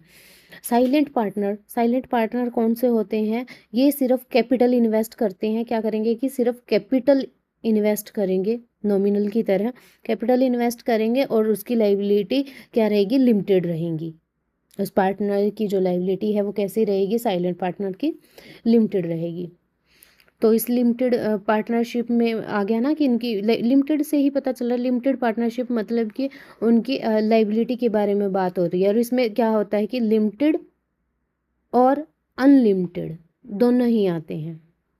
नेक्स्ट है जॉइंट पार्टनरशिप। इसमें क्या होता है, इसमें फर्म के काम के लिए सभी पार्टनर क्या रहते हैं, जॉइंटली रिस्पॉन्सिबल होते हैं। फर्म के काम के लिए सभी क्या रहेंगे, इक्वली रिस्पॉन्सिबल रहेंगे, प्रॉफिट और लॉस भी मिलकर ही शेयर करेंगे इक्वली इसमें सभी। ठीक है, तो इसमें रिस्पॉन्सिबिलिटी कैसी रहती है, जॉइंट रिस्पॉन्सिबिलिटी रहती है जॉइंट पार्टनरशिप में। पर्टिकुलर पार्टनरशिप कौन सी होती है, पर्टिकुलर पार्टनरशिप वो होती है जो कि एक किसी स्पेसिफिक पर्टिकुलर वेंचर के लिए बनाई जाती है। प्रोजेक्ट कंप्लीट होते ही वो पार्टनरशिप क्या हो जाती है, ख़त्म हो जाती है। ठीक है, नेक्स्ट है पार्टनरशिप एट विल। इसमें पार्टनरशिप की कोई भी फिक्स्ड ड्यूरेशन नहीं रहती। एट विल, विल मतलब कि इच्छा, अपनी इच्छा के अनुसार होता है। इसमें कोई भी ड्यूरेशन नहीं रहती कि इतने इतने दिनों तक हमारी पार्टनरशिप चलेगी, 1 साल का कॉन्ट्रैक्ट है, 2 साल का है, ऐसे नहीं होता है। कोई भी पार्टनर नोटिस देकर पार्टनरशिप को क्या कर सकता है, डिसॉल्व कर सकता है।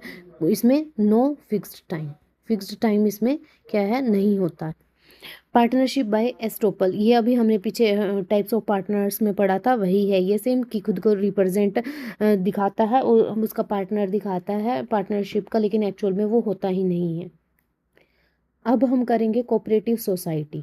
कोऑपरेटिव सोसाइटी क्या होता है, सहकारी समिति। मतलब कि जब कुछ लोग अपनी प्रॉब्लम सॉल्व करने या फिर कोई भी अपना फ़ायदा करने के लिए वो क्या करते हैं, मिलकर एक ग्रुप बना लेते हैं, एक दूसरे की उसमें क्या करते हैं, वो हेल्प करते हैं, उसे ही क्या बोलते हैं, कोऑपरेटिव सोसाइटी बोलते हैं। ठीक है, सबसे पहले कि क्या ये वॉलेंट्री एसोसिएशन है, हाँ ये वॉलेंट्री एसोसिएशन होता है to promote mutual helps and protect economic interest. ठीक है, अब हम इसके ऑब्जेक्टिव करते हैं। ऑब्जेक्टिव मतलब कि यहाँ ये क्वेश्चन होता है कि सोसाइटी क्यों बनाई जाती है, क्यों बनाते हैं, क्या उद्देश्य रहते हैं सोसाइटी बनाने के, क्या ऑब्जेक्टिव हैं। Promote economic welfare of member को क्या है कि फ़ायदा देने के लिए। Provide goods services at fair price, सामान सस्ता रेट पर देने के लिए। ठीक है, जो भी मिडल मैन है ना उनको ख़त्म करने के लिए, बीच में से हटाने के लिए ये कोऑपरेटिव सोसाइटी का ऑब्जेक्टिव रहता है। नेक्स्ट है encourage saving and capital formation, एक दूसरे की क्या करने के लिए, मदद करने के लिए, हेल्प करने के लिए। ठीक है, ये सेविंग को एनकरेज करता है, बचत को, और कैपिटल फॉर्मेशन को भी क्या करता है, एनकरेज करता है, बढ़ावा देता है। इसमें क्या होता है कि मेंबर्स जो भी इसके मेंबर्स हैं ना उनका फ़ायदा करना ही इसका क्या रहता है, मेन ऑब्जेक्टिव रहता है, यही इनका मेन पर्पस रहता है कोऑपरेटिव सोसाइटी का। कोऑपरेटिव जो सोसाइटी होती है ना उसके दो प्रिंसिपल पर चलती है, ये कोऑपरेटिव सोसाइटी दो प्रिंसिपल पर चलती है, सेल्फ हेल्प और हेल्प टू अदर, यानी खुद की भी हेल्प और दूसरों की भी हेल्प करना। ठीक है, अब हम करेंगे इसकी फीचर्स। फीचर में सबसे पहली फीचर है वॉलेंट्री मेंबरशिप, मतलब कि जो मेंबर्स हैं ना वो अपनी मर्जी से ज्वाइन कर सकते हैं, अपनी मर्जी से वो छोड़कर जा सकते हैं कोऑपरेटिव सोसाइटी को, ठीक है। वॉलेंट्री मेंबरशिप रहती है इसमें। नेक्स्ट है डेमोक्रेटिक कंट्रोल, हर मेंबर की वैल्यू क्या रहती है इसमें, इक्वल, एक मेंबर एक वोट, ठीक है, इक्वल रहती है।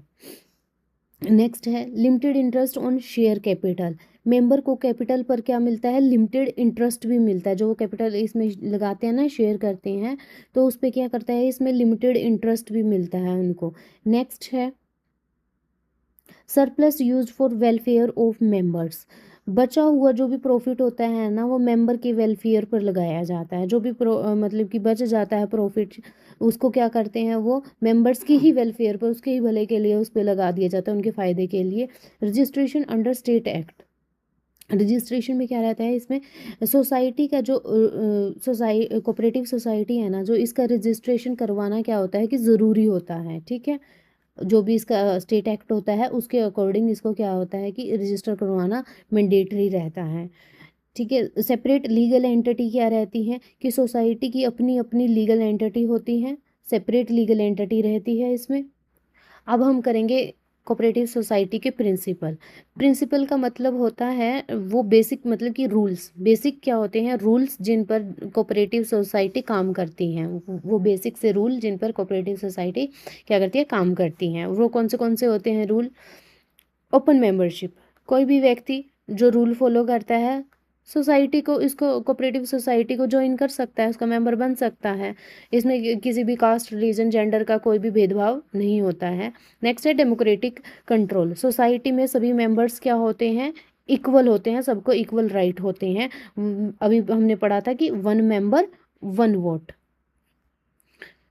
चाहे किसने ज़्यादा पैसा लगाया है किसने कम लगाया है, सबको इक्वल ही रखा जाता है इसमें, ठीक है। नेक्स्ट है इकोनॉमिक पार्टनरशिप, इकोनॉमिक पार्टनरशिप में क्या रहेगा कि सभी मेंबर सोसाइटी में पैसा कंट्रीब्यूट करते हैं और उसके बेनिफिट भी क्या करते हैं, वो शेयर करते हैं, तो इकोनॉमिक पार्टिसिपेशन भी होता है, पैसा लगाना और फिर उसको शेयर करना, तो इकोनॉमिक पार्टिसिपेशन हुआ कि नहीं, ठीक है। नेक्स्ट है ऑटोनॉमी एंड इंडिपेंडेंसी, सोसाइटी अपने डिसीजन क्या करती है इसमें, कोऑपरेटिव सोसाइटी जो होती है वो अपने डिसीजन क्या करती है, खुद लेती है, गवर्नमेंट वगैरह का कोई इसमें रोल नहीं होता है, ठीक है, कोई कंट्रोल नहीं होता है गवर्नमेंट का, ना ही इस पर कंट्रोल रहता है और ना ही उसका कोई भी इंटरफेयर होता है गवर्नमेंट का इसमें, ठीक है। ये सारे डिसीजन वगैरह खुद लेती हैं अपने। नेक्स्ट है education, training and information, member को, जो भी इसके मेंबर्स होते हैं, जो भी कोऑपरेटिव सोसाइटी के मेंबर हैं, उनको एजुकेशनल, ट्रेनिंग या फिर इंफॉर्मेशन जो भी दी जाती है ताकि सोसाइटी अच्छे से चल सके, ठीक है। ये सब कुछ इसके अंदर होता है, ये भी इसका रूल होता है कि उन्हें एजुकेट भी करना है, ट्रेनिंग भी देनी है और इन्फॉर्मेशन भी देनी है। नॉलेज से क्या होती है कि सोसाइटी स्ट्रॉन्ग बनती है, इसलिए वो इस पर भी काम करते हैं।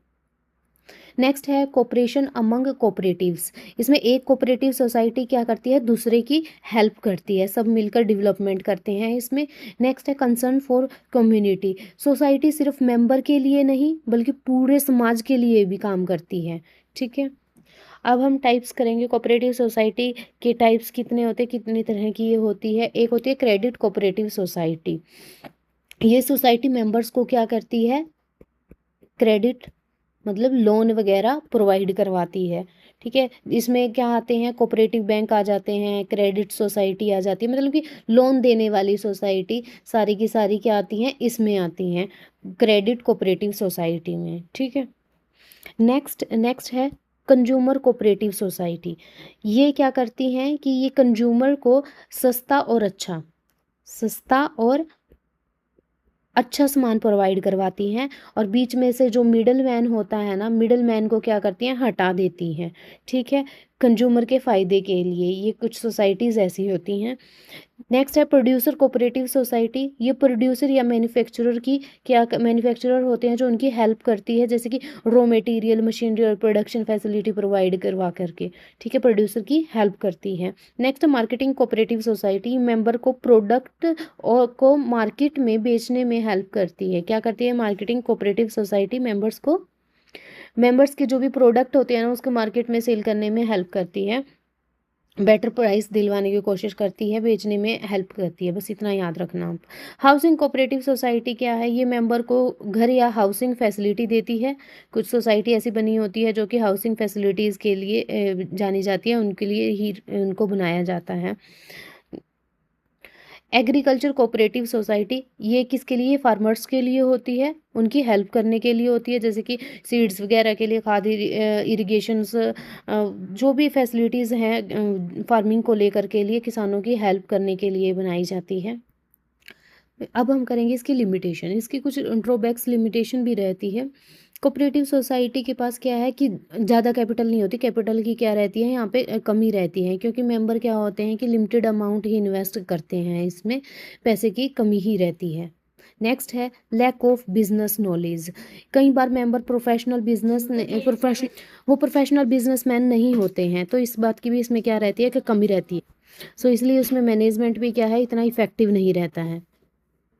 और कभी कभी इसमें क्या रहता है कि पॉलिटिकल जो होता है ना, वो भी इंटरफेयर करते हैं, उसमें पॉलिटिशियंस होते हैं जो इंटरफेयर करते हैं, ये भी एक इसकी लिमिटेशन है। इरेगुलर मैनेजमेंट हमेशा प्रोफेशनल इसमें नहीं होती, अभी बताया था मैंने, पहले भी बता दिया था।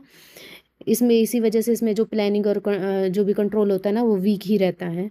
सो limited scope of operations. Cooperative society आमतौर पर एक लिमिटेड एरिया या ग्रुप के लिए ही काम करती है। एक लिमिटेड सा एरिया होगा या फिर लिमिटेड एक छोटा सा ग्रुप होगा, उसके लिए ही काम करती है। इसका एक्सपेंशन बहुत ज़्यादा बड़ा नहीं होता है।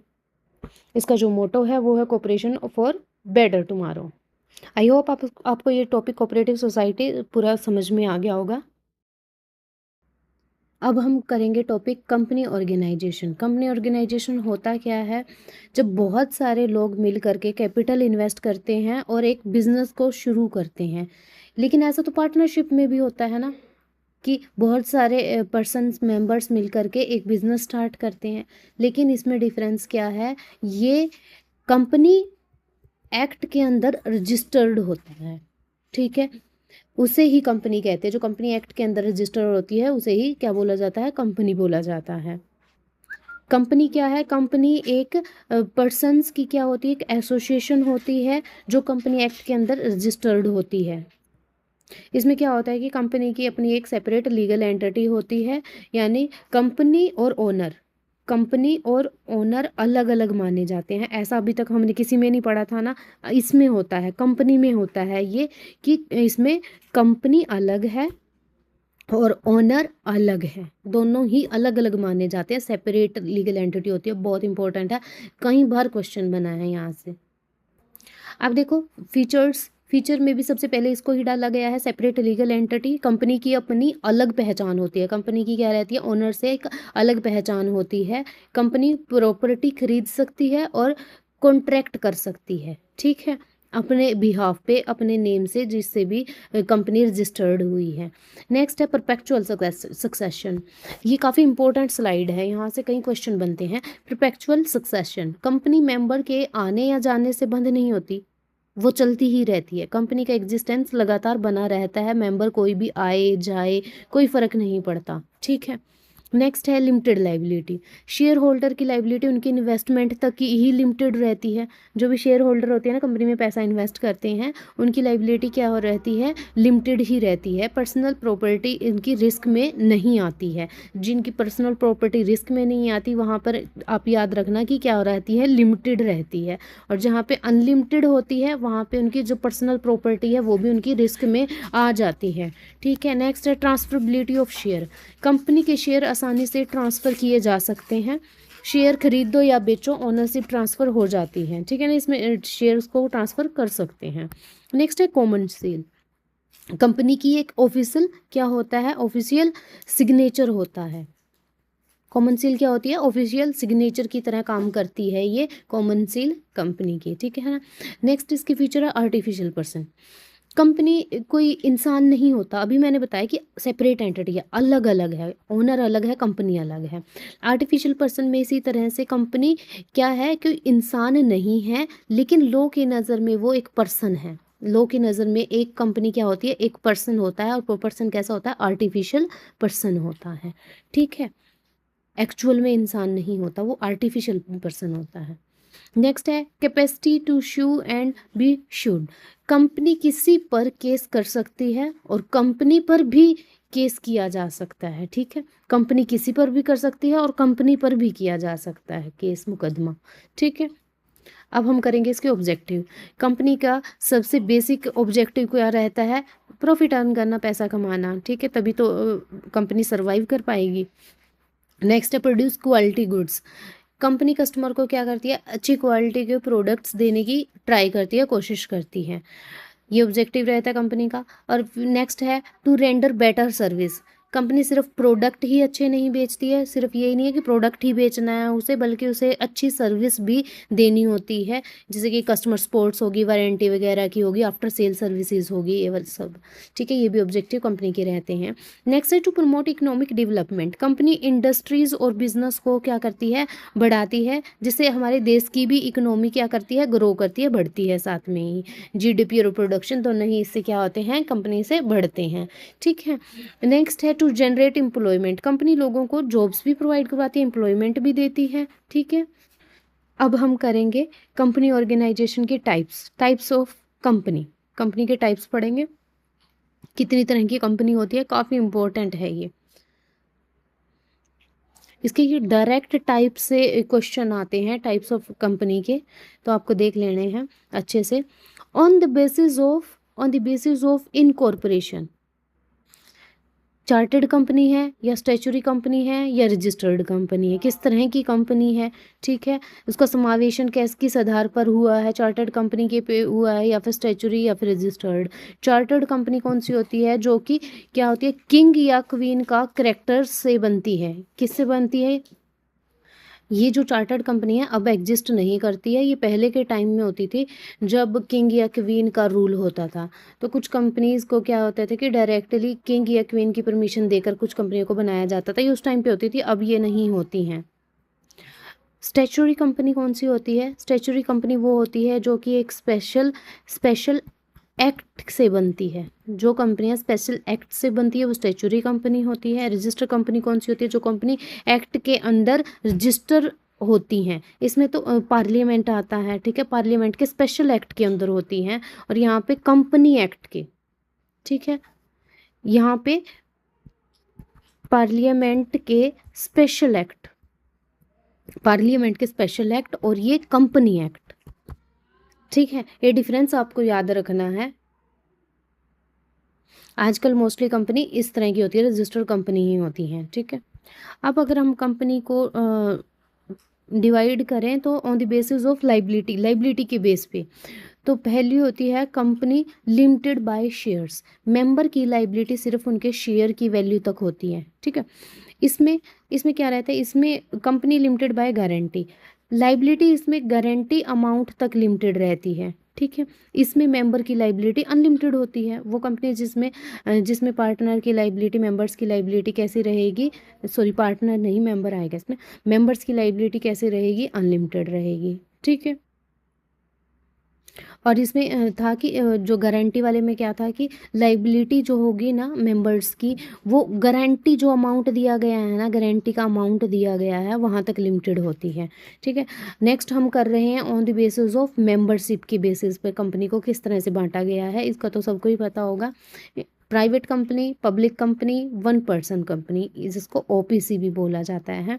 मेंबर की इसमें संख्या क्या होती है कि लिमिटेड होती है, और शेयर पब्लिक को इशू इसमें नहीं किए जाते हैं। प्राइवेट होती है ना ये, तो इसमें क्या है? शेयर इश्यूज नहीं होते हैं। ये क्या होती है? शेयर्स पब्लिक को इशू किए जा सकते हैं, इसमें किए जाते हैं, ठीक है। वन पर्सन, इसमें सिर्फ एक पर्सन के द्वारा ही कंपनी बनाई जाती है। अब हम करते हैं कंपनी के टाइप्स में देखेंगे on the basis of control. Control के बेसिस पे कंपनी को कितने पार्ट्स में, कितने में डिवाइड किया गया है? सबसे पहले गवर्नमेंट कंपनी। गवर्नमेंट कंपनी कौन सी होती है? जिनके पास 51% या इससे भी ज़्यादा जो शेयर है वो गवर्नमेंट के पास होते हैं, वो कहलाती हैं गवर्नमेंट कंपनी, ठीक है, कितने 51% जब गवर्नमेंट के पास होते हैं ना, गवर्नमेंट का राइट होता है, गवर्नमेंट के पास वो शेयर होते हैं 51%, तो वो कंपनियां कौन सी होती हैं? गवर्नमेंट कंपनी होती हैं। नॉन गवर्नमेंट कंपनी कौन सी होती है? प्राइवेट सेक्टर की कंपनीज होगी, जो गवर्नमेंट नहीं होगी, प्राइवेट सेक्टर की कंपनीज। ठीक है, नेक्स्ट है होल्डिंग कंपनी। होल्डिंग कंपनी कौन सी होती है? जो दूसरी कंपनी को कंट्रोल करती हैं।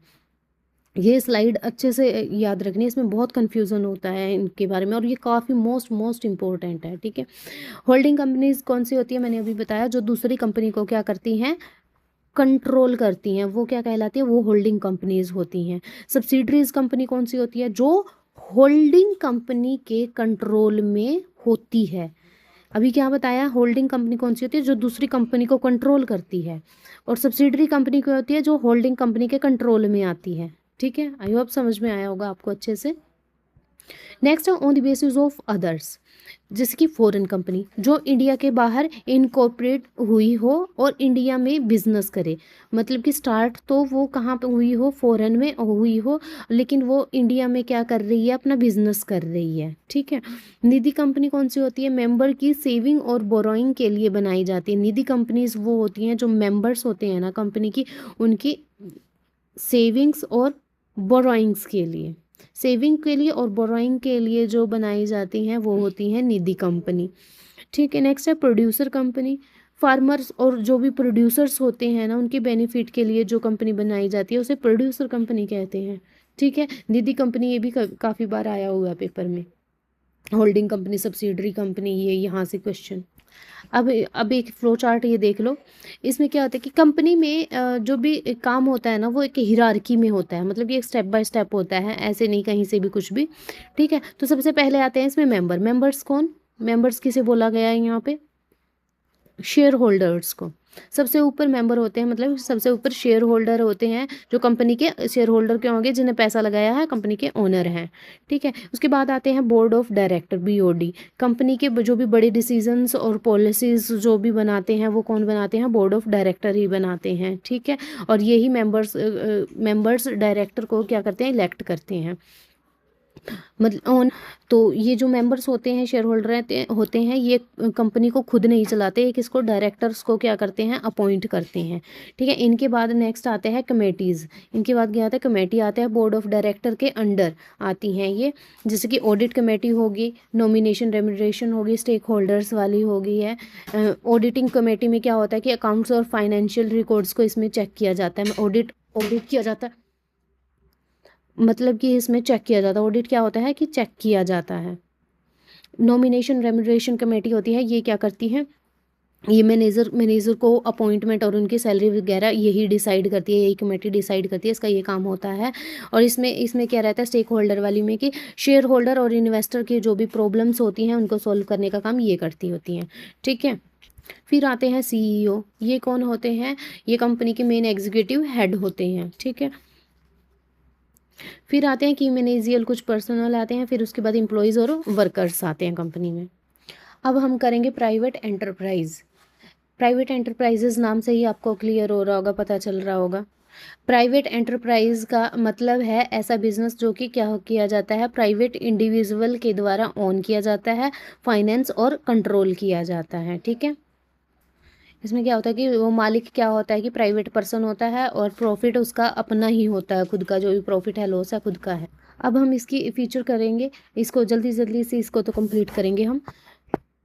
कैरेक्टरिस्टिक्स देखो कि ओन्ड बाय प्राइवेट इंडिविजुअल। इसमें बिजनेस क्या होता है कि प्राइवेट लोगों का ही होता है, इजी टू स्टार्ट होता है, इसको स्टार्ट करना बहुत आसान होता है। इसका साइज़ क्या रहता है? स्मॉल ही रहता है। लाइबिलिटी भी कैपिटल इसमें कैसी होती है? लिमिटेड होती है। लिमिटेड क्यों होती है? क्योंकि एक ही पर्सन, एक या फिर ज़्यादा इसके लिए कैपिटल की नीड नहीं होती, कम कैपिटल में भी ये स्टार्ट हो जाता है प्राइवेट एंटरप्राइज।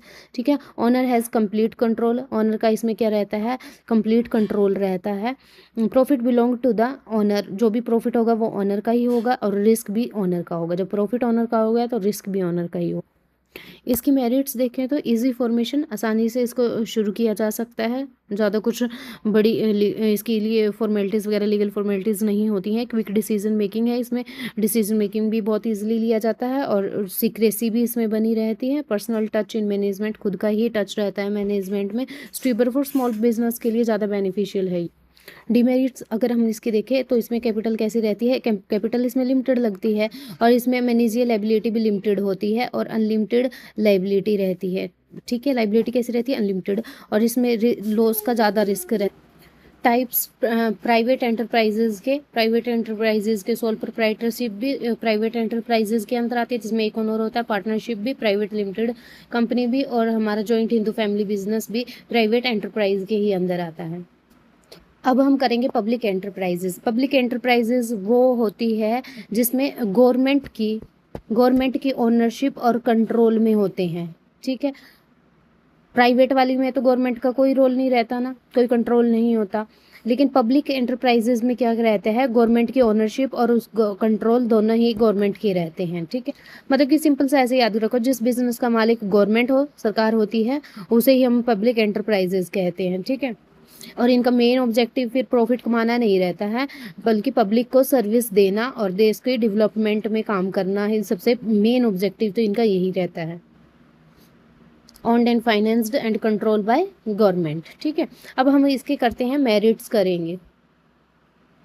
अभी बताया कि प्रॉफिट कमाना इसका मेन ऑब्जेक्टिव नहीं रहता, क्या रहता है, सोशल वेलफेयर रहता है, help in balance regional development में काफ़ी हेल्प करते हैं ये, provide essential goods and services, जो भी एसेंशियल होती हैं ना, वो जैसे कि बिजली पानी वगैरह होगी, ये प्रोवाइड करवाती हैं, जनरेट एम्प्लॉयमेंट भी देती है, बहुत सारे लोगों को जॉब्स मिलती हैं इसमें, पब्लिक एंटरप्राइजेज में, और help in controlling private monopolies, जो भी ये प्राइवेट मोनोपलीज होती हैं उनको कंट्रोल करने में भी हेल्प करती है। Ensure equitable distribution of wealth कुछ लोगों तक सीमित ना रहे, इस बात का इसमें क्या रखा जाता है, ध्यान रखा जाता है, इक्वल रहे।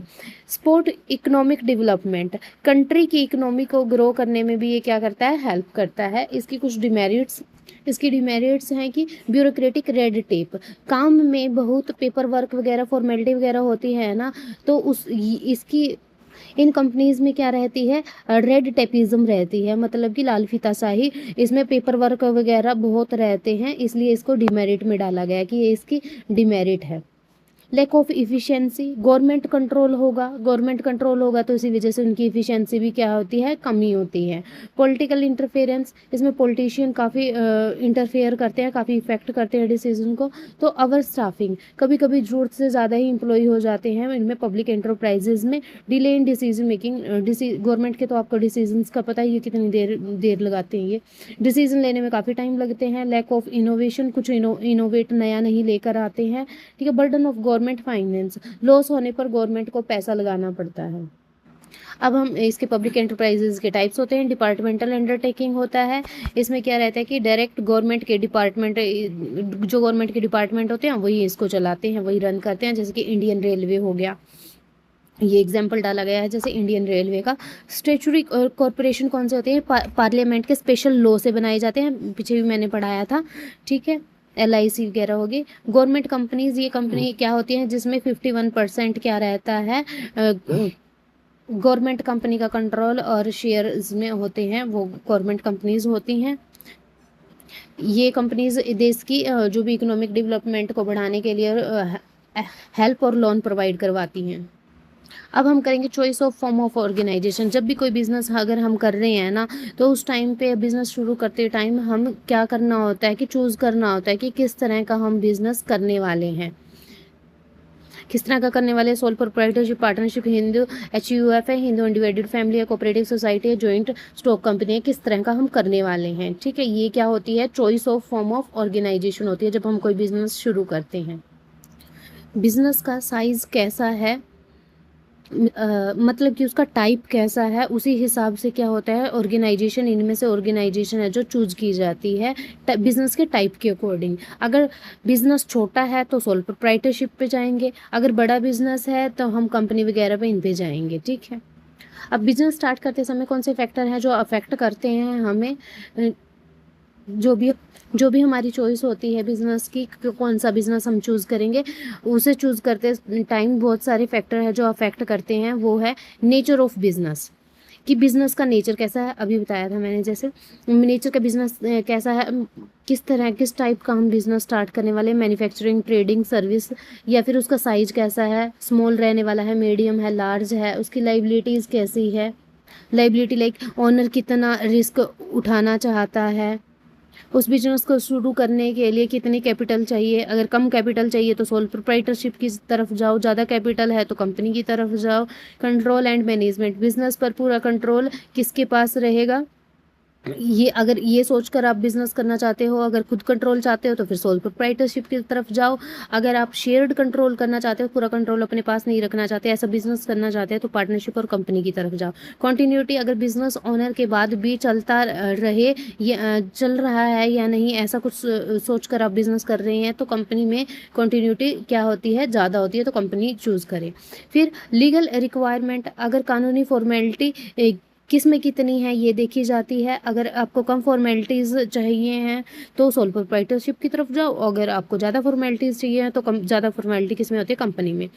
टैक्स कंसिडरेशन, टैक्स का इफेक्ट भी ऑर्गेनाइजेशन चूज करते वक्त देखा जाता है कि किस में कितना टैक्स रहेगा, तो ये भी देखा जाता है। ऑब्जेक्टिव ऑफ बिजनेस, बिजनेस का ऑब्जेक्टिव क्या है, प्रॉफिट कमाना है या फिर लंबे टाइम तक चलना है, ग्रोथ ज़्यादा है या पब्लिक सर्विस है, उस तरह से हम फिर बिजनेस को अपने को चूज़ करते हैं, फॉर्म चूज़ करते हैं। अब हमारा नेक्स्ट टॉपिक एमएनसीज का पढ़ेंगे, मल्टीनेशनल कंपनीज के बारे में, ग्लोबल एंटरप्राइज या फिर मल्टीनेशनल कंपनी के बारे में हम पढ़ेंगे अभी। तो ग्लोबल एंटरप्राइज कौन सी कंपनीज होती हैं, ये वो कंपनीज होती हैं जो एक से ज़्यादा देशों में अपना बिजनेस करती है और पूरी दुनिया में अपनी प्रेजेंस रखती हैं। ठीक है, वो कौन सी होती है, ग्लोबल एंटरप्राइजेज होती है। जैसे एप्पल हो गया, सैमसंग हो गया, कोका कोला, गूगल, ये। सो अब हम इसकी फीचर करते हैं। ऑपरेट इन मल्टीपल कंट्रीज, मतलब कि कई देशों में काम करती है। Global presence and brand recognition, दुनिया भर में अपनी फेमस ब्रांड होती हैं इनकी। यूज़ ऑफ एडवांस टेक्नोलॉजी का इसमें यूज़ करा जाता है। इंटीग्रेटेड ग्लोबल ऑपरेशन, बहुत बड़े स्केल पर बिजनेस करती है। जो एमएनसीज होती हैं उनके पास क्या रहता है, इन्वेस्टमेंट वगैरह इनके पास ज़्यादा रहता है। अगर इन्वेस्टमेंट रहेगा, ये इंटरनेशनल लेवल पर अगर बिजनेस कर रही हैं तो कंपटीशन भी अच्छा खासा होगा इनके लिए। Contribute to economic growth and employment, growth और एम्प्लॉयमेंट पे भी ये क्या करती हैं, अपना सहयोग देती हैं, योगदान देती हैं। अब एमएनसीज कंपनी के कुछ ऑब्जेक्टिव्स क्या क्या होते हैं। टू एक्सपेंड बिजनेस ग्लोबली, इनका ऑब्जेक्टिव ये रहता है एमएनसीज कंपनी का, उनके बिजनेस को और ज़्यादा ग्लोबली एक्सपेंड करें। ठीक है, और अर्निंग प्रॉफिट तो होगा ही, ज़्यादा से ज़्यादा पैसा कमाना। ठीक है, रिसोर्सेज का इफ़िशिएंट यूज़ करना, जो भी रिसोर्सेज हैं उनके पास उनका सारा इफ़िशिएंट अच्छे से यूज़ करें और मार्केट शेयर्स को भी बढ़ाएं और कॉम्पिटिटिव एडवांटेजेस लें। ठीक है, दुनिया भर में कस्टमर तक पहुंचाना, ये वर्ल्ड वाइड, मतलब कि अच्छे क्वालिटी के प्रोडक्ट दुनिया भर में पहुंचाना वर्ल्ड वाइड। अब हम पब्लिक प्राइवेट पार्टनरशिप यानी पीपी के बारे में पढ़ेंगे। पीपीपी एक ऐसी पार्टनरशिप है जिसमें क्या होता है कि गवर्नमेंट मतलब कि पब्लिक सेक्टर, पीछे करवाया था ना, गवर्नमेंट और प्राइवेट कंपनी मिलकर ऐसे प्रोजेक्ट या सर्विस को चलाते हैं ताकि क्या हो सके, जनता को ज़्यादा से ज़्यादा बेहतर सुविधाएं प्रदान कर सकें। जैसे कि ये हाईवे वगैरह या फिर मेट्रो प्रोजेक्ट वगैरह बनाना हो तो उसमें क्या होता है कि तो गवर्नमेंट और प्राइवेट दोनों ही कंपनियां मिल कर के काम करती हैं ताकि जल्दी से जल्दी और अच्छे तरीके से काम को पूरा किया जा सके। बस आपको इसमें ये याद रखना है कि गवर्नमेंट और प्राइवेट दोनों कंपनियां मिल करके कोई सी प्रोजेक्ट या सर्विस को चलाती हैं, पूरा करती हैं। बस ये देखो, पब्लिक और प्राइवेट की पार्टनरशिप होती है इसमें, इसे ही पीपी बोला जाता है, पब्लिक प्राइवेट पार्टनर। अब अगर इस टॉपिक से अगर कोई क्वेश्चन आता है तो वो इसके टाइप्स और मॉडल्स ऑफ पीपीपी से आता है। ये बहुत अच्छे से करने हैं, यहाँ से काफ़ी क्वेश्चन बनते हैं, काफ़ी बार आए हैं क्वेश्चन। बीओटी में क्या होता है, बुल्ड ऑपरेट ट्रांसफर, मतलब कि प्राइवेट कंपनी होगी, प्राइवेट कंपनी किसी भी प्रोजेक्ट को बना देगी, कुछ साल तक चलाती है और फिर उसको क्या करती है कि वो गवर्नमेंट को दे देती है, वो होती है बीओटी। जैसे कि हाईवे वगैरह पे आपने टोल देखा होगा, हाईवे बनाती हैं, उन पे टोल होते हैं, वो बनाती हैं, थोड़े टाइम चलाती है, फिर किसको, गवर्नमेंट को देकर चली जाती हैं। ठीक है, नेक्स्ट है BOO, build on operators. Private company इसमें क्या करती है, इसमें भी प्राइवेट कंपनी अपना प्रोजेक्ट बनाती हैं, उसकी उनकी ओनरशिप भी रहती है और यूज़ भी उसको खुद ही करती हैं, वो खुद ही चलाती हैं इसमें, ठीक है। इसमें गवर्नमेंट का रोल नहीं होता। बीओटी में क्या है कि गवर्नमेंट का रोल है और इसमें गवर्नमेंट का रोल नहीं होता है। वो बनाएंगी भी खुद और उसको ओनरशिप भी उसकी खुद की रहेगी और चलाएंगी भी वो खुद ही उसको, ठीक है। नेक्स्ट है DBFOT, design building finance operate transfer. इसमें प्राइवेट कंपनी क्या करती हैं, डिज़ाइन करेंगी, प्रोजेक्ट को डिज़ाइन करेंगी, बनाएंगी, पैसा भी लगाएंगी और बाद में क्या करेंगी कि गवर्नमेंट को ट्रांसफ़र कर देती हैं, ठीक है। इनमें DBFO में इनमें क्या होता है, ये इनमें ट्रांसफ़र नहीं होता, वो ट्रांसफ़र नहीं करके जाती हैं, उनको ट्रांसफ़र नहीं करती हैं, ठीक है।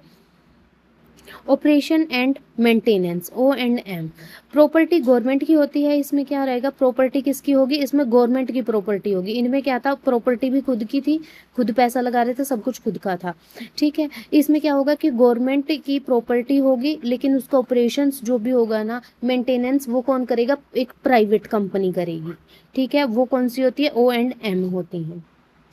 अब हम बिजनेस सर्विस के बारे में पढ़ेंगे। बिजनेस सर्विस वो सर्विस होती है जो एक बिजनेस को उसके काम को स्मूथली चलाने के लिए मदद करती है। इनमें कोई भी फिजिकल प्रोडक्ट नहीं होता और सर्विस वगैरह इसमें मिलती होती हैं। इसमें क्या है, अभी बताया मैंने कि फिजिकल प्रोडक्ट इसमें नहीं होता, कोई प्रोडक्ट नहीं होता है इसमें, सिर्फ क्या होती हैं, सर्विस होती हैं। जैसे कि बैंकिंग की होगी, बैंक की होगी, इंश्योरेंस की होगी, कम्युनिकेशन की होगी, ट्रांसपोर्टेशन की होगी। इसकी मेन फीचर्स क्या रहती हैं, बिजनेस सर्विसेज की। सर्विस को क्या हम दे सकते हैं, नहीं, इंटेंजिबल होती है वो, ठीक है। उसकी कोई फिजिकल प्रोडक्ट नहीं होता है सर्विस को छू नहीं सकते, सिर्फ उसे क्या करते हैं, हम यूज़ कर सकते हैं। हिट्रोजीनियस क्या होता है, हर सर्विस की क्वालिटी क्या होती है, अलग हो सकती है। नेक्स्ट है इनसेपरेबल, सर्विस देना और यूज़ करना एक साथ होता है इसमें। जैसे टीचर, जैसे मैं पढ़ा रही हूँ और स्टूडेंट उसी समय सीखते हैं, ठीक है। जैसे मान लो कि हम ऑनलाइन पढ़ा रहे हैं, उसी टाइम मैं पढ़ा रही हूँ, उसी टाइम बच्चे सीख रहे हैं, ठीक है। और इसमें क्या नेक्स्ट है, पेरिशेबल, सर्विस को स्टोर नहीं किया जा सकता। क्या इसको स्टोर कर सकते हैं हम सर्विस को, नहीं। तो खाली बस सीट को बाद के लिए क्या करा जाता है, सेव नहीं कर सकते। अगर एक बार बस में चढ़ के बस सीट को यूज़ कर लिया, ऐसा तो नहीं है हम उसको साथ में ले जाएं, उसको बाद के लिए हमेशा सेव रखें, ऐसा तो नहीं होता है ना। तो दोबारा यूज़ नहीं करा जा सकता, सर्विसेज को एक तरह से स्टोर नहीं कर सकते हैं। नेक्स्ट है aid in smoothing functioning of business को अच्छे से चलाने में मदद करती हैं services. Next increase efficiency and productivity, काम को फास्ट और बेटर बनाती हैं। ये इसकी फीचर्स हैं। क्वेश्चन आता है तो यहाँ से बनेगा आपका बिजनेस सर्विसेज से, टाइप बिजनेस सर्विसेज की टाइप से। तो देखते हैं इस बिजनेस सर्विसेज कितने तरह का होता है। एक तो होती है ट्रेड सर्विसेज। इसमें क्या होता है कि बाइंग और सेलिंग से रिलेटेड सर्विस होती है। ट्रेड सर्विस कौन सी होती है, बाइंग और सेलिंग से रिलेटेड होती है, होलसेलर, ट्रेडर, रिटेलर वगैरह ये। नेक्स्ट है स्पोर्टिंग सर्विस, ये बिजनेस को स्मूथली चलाने में मदद करती है। कुछ ऐसी सर्विसेज जो बिजनेस को चलने में हेल्प करती है, ट्रांसपोर्ट, वेयर हाउसिंग वगैरह, पैकेजिंग वगैरह, ठीक है। फाइनेंशियल सर्विस कौन सी होती है, ये पैसे और फाइनेंस से रिलेटेड होती है। किससे, पैसा, मनी से रिलेटेड होती है, फाइनेंस से रिलेटेड होती है, जैसे बैंक, इंश्योरेंस वगैरह। इंफ्रास्ट्रक्चर, ये बिजनेस के लिए बेसिक फैसिलिटी प्रोवाइड करवाती हैं, ठीक है, जैसे कि टेलीकॉम, इलेक्ट्रिसिटी, वाटर सप्लाई वगैरह।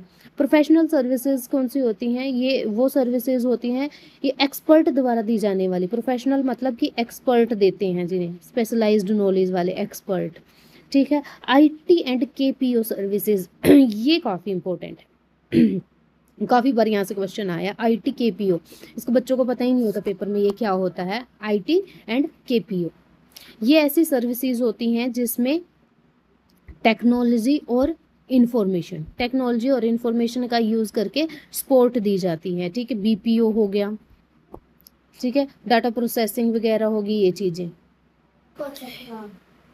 कई बार यहाँ से भी क्वेश्चन आता है, ध्यान से देखना है। भी types models of e-commerce, B2B मतलब कि बिजनेस टू बिजनेस, एक बिजनेस दूसरे बिजनेस को गुड्स सर्विसेज बेचता है, ठीक है। नेक्स्ट है बिजनेस टू कंज्यूमर, इसमें बिजनेस सीधा कस्टमर को प्रोडक्ट बेचता है। C2C, इसमें एक कस्टमर दूसरे कस्टमर को प्रोडक्ट बेचता है। और C2B में क्या होता है, इंडिविजुअल अपनी सर्विस बिजनेस को देता है। इसमें जो बिजनेस गवर्नमेंट को गुड्स और सर्विस प्रोवाइड कराता है। नेक्स्ट है G2C, इसमें गवर्नमेंट ऑनलाइन सर्विस किसको देती है? सिटीजन्स को देती हैं, ठीक है। अब हम करेंगे बिजनेस रिस्पॉन्सिबिलिटी। बिजनेस रिस्पॉन्सिबिलिटी क्या होती है कि बिजनेस का काम सिर्फ प्रॉफिट अर्न करना नहीं है, ऐसा नहीं है कि सिर्फ प्रॉफिट कमाना ही है। प्रॉफिट कमाना नहीं बल्कि सोसाइटी और कस्टमर, एम्प्लॉय और इन्वायरमेंट का भी ध्यान रखना होता है। कुछ और रिस्पॉन्सिबिलिटीज़ भी होती हैं बिजनेस की, ना कि पैसा पैसा कमाना, प्रॉफिट अर्न करना, ठीक है। इसके कुछ की पॉइंट्स भी होते हैं। बिजनेस प्रॉफिट सिर्फ प्रॉफिट अर्न करने के लिए नहीं होती, सोशल वेलफेयर के लिए होती है। नेक्स्ट है इकोनॉमिक, लीगल, एथिकल और रिस्पॉन्सिबल भी होती है। इससे क्या होती है कि बिजनेस या कंपनी की इमेज क्या होती है कि अच्छी बनती है अगर वो बिजनेस रिस्पॉन्सिबिलिटी का भी ध्यान रखती है। अब कुछ बिजनेस की रिस्पॉन्सिबिलिटीज़ के टाइप हैं कि किन किन के लिए बिजनेस की रिस्पॉन्सिबिलिटी रहती है। इकोनॉमिक रिस्पॉन्सिबिलिटी भी होती है बिजनेस की, लीगल रिस्पॉन्सिबिलिटी भी, एथिकल रिस्पॉन्सिबिलिटी भी, सोशल रिस्पॉन्सिबिलिटी। इसको ज़्यादा डिटेल में करने की ज़रूरत नहीं होती है। अब लास्ट हमारा है बिजनेस एथिक्स। बिजनेस एथिक्स का मतलब है कि बिजनेस में सही और ईमानदारी से फेयर तरीके से काम करना, ये होते हैं बिजनेस एथिक्स। मतलब कि बिजनेस को सही ढंग से चलाना, जहाँ पर किसी का भी शोषण वगैरह ना हो, मतलब कि बिजनेस में किसी को भी धोखा ना देना, जो भी डीलिंग्स वगैरह हो वो फेयर हो, यही बिजनेस एथिक्स होता है। बस उसे सही ढंग से चलाना बिजनेस को। सो फ्रेंड्स, ये था मेरा topic. Thank you everyone for giving your valuable time और मेरी प्रेजेंटेशन आपको पेशेंटली सुनने के लिए। आई होप आपको ये मेरा टॉपिक समझ में आया होगा, मेरी मेहनत अच्छी लगी होगी। अगर आपको थोड़ी सी भी कोई भी हेल्प मिली हो इससे, तो मेरे चैनल को सब्सक्राइब करें और मेरी वीडियोस को लाइक ज़रूर करें और अपने कमेंट दे करके अपने सजेशन भी दे सकते हो आप। Thank you.